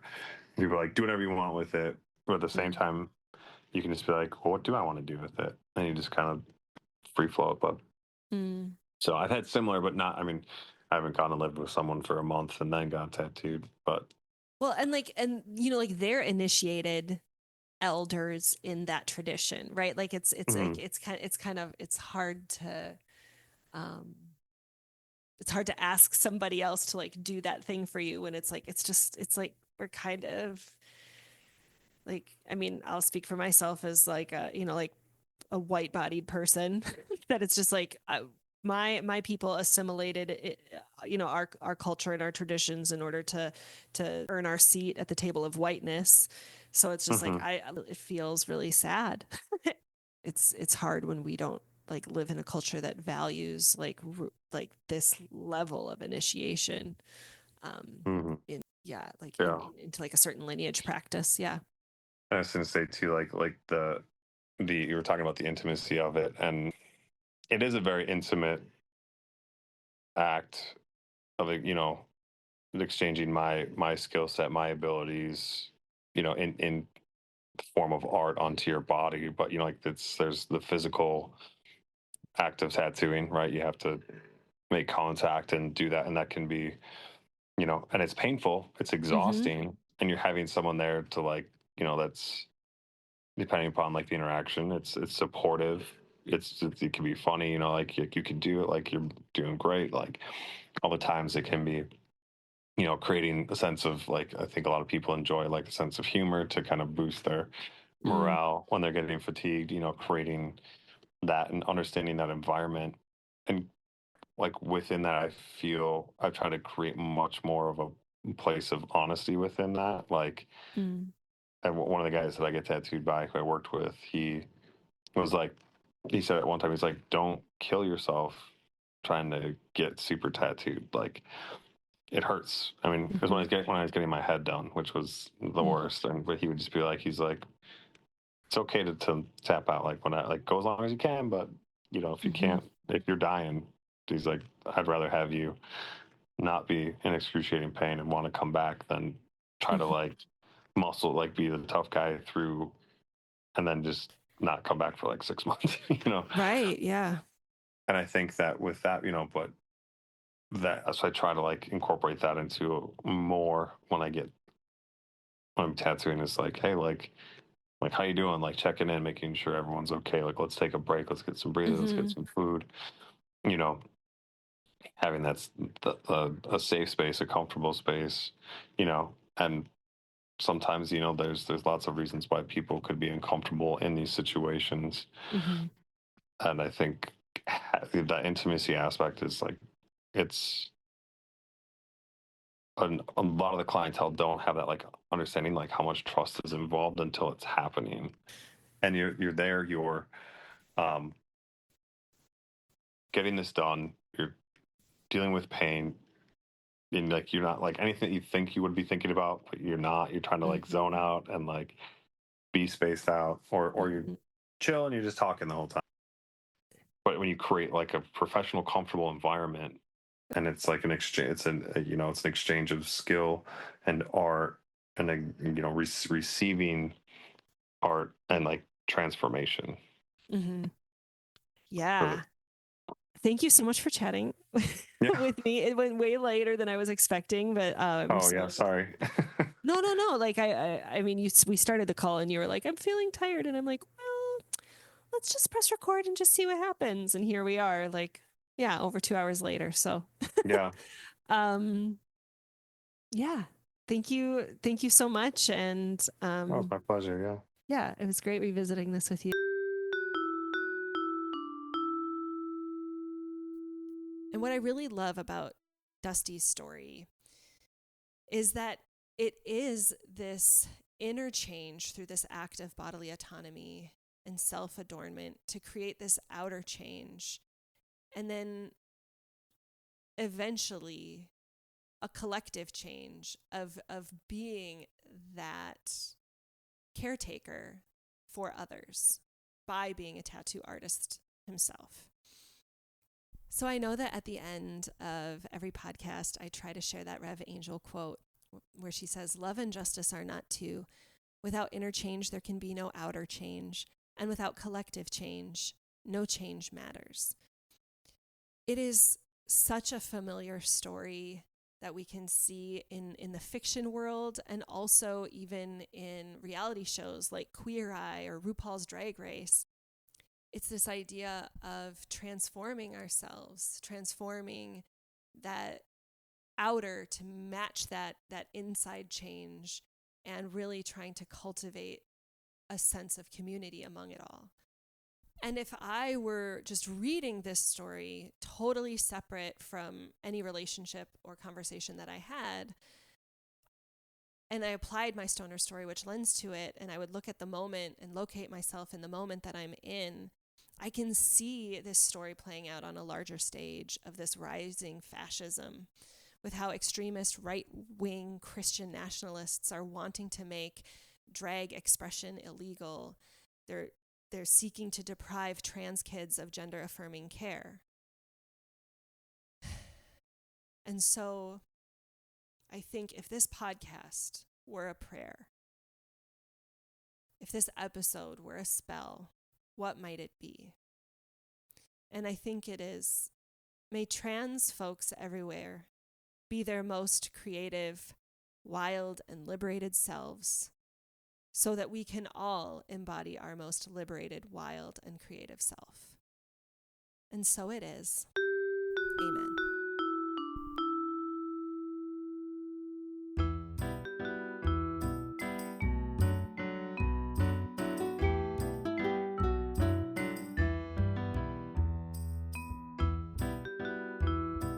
Thank you so much, Dusty, for graciously and bravely saying yes to my bid to have you come on the show and practice. For me, it was a practice of secure attachment, and it is my hope that it was nourishing to you in some way.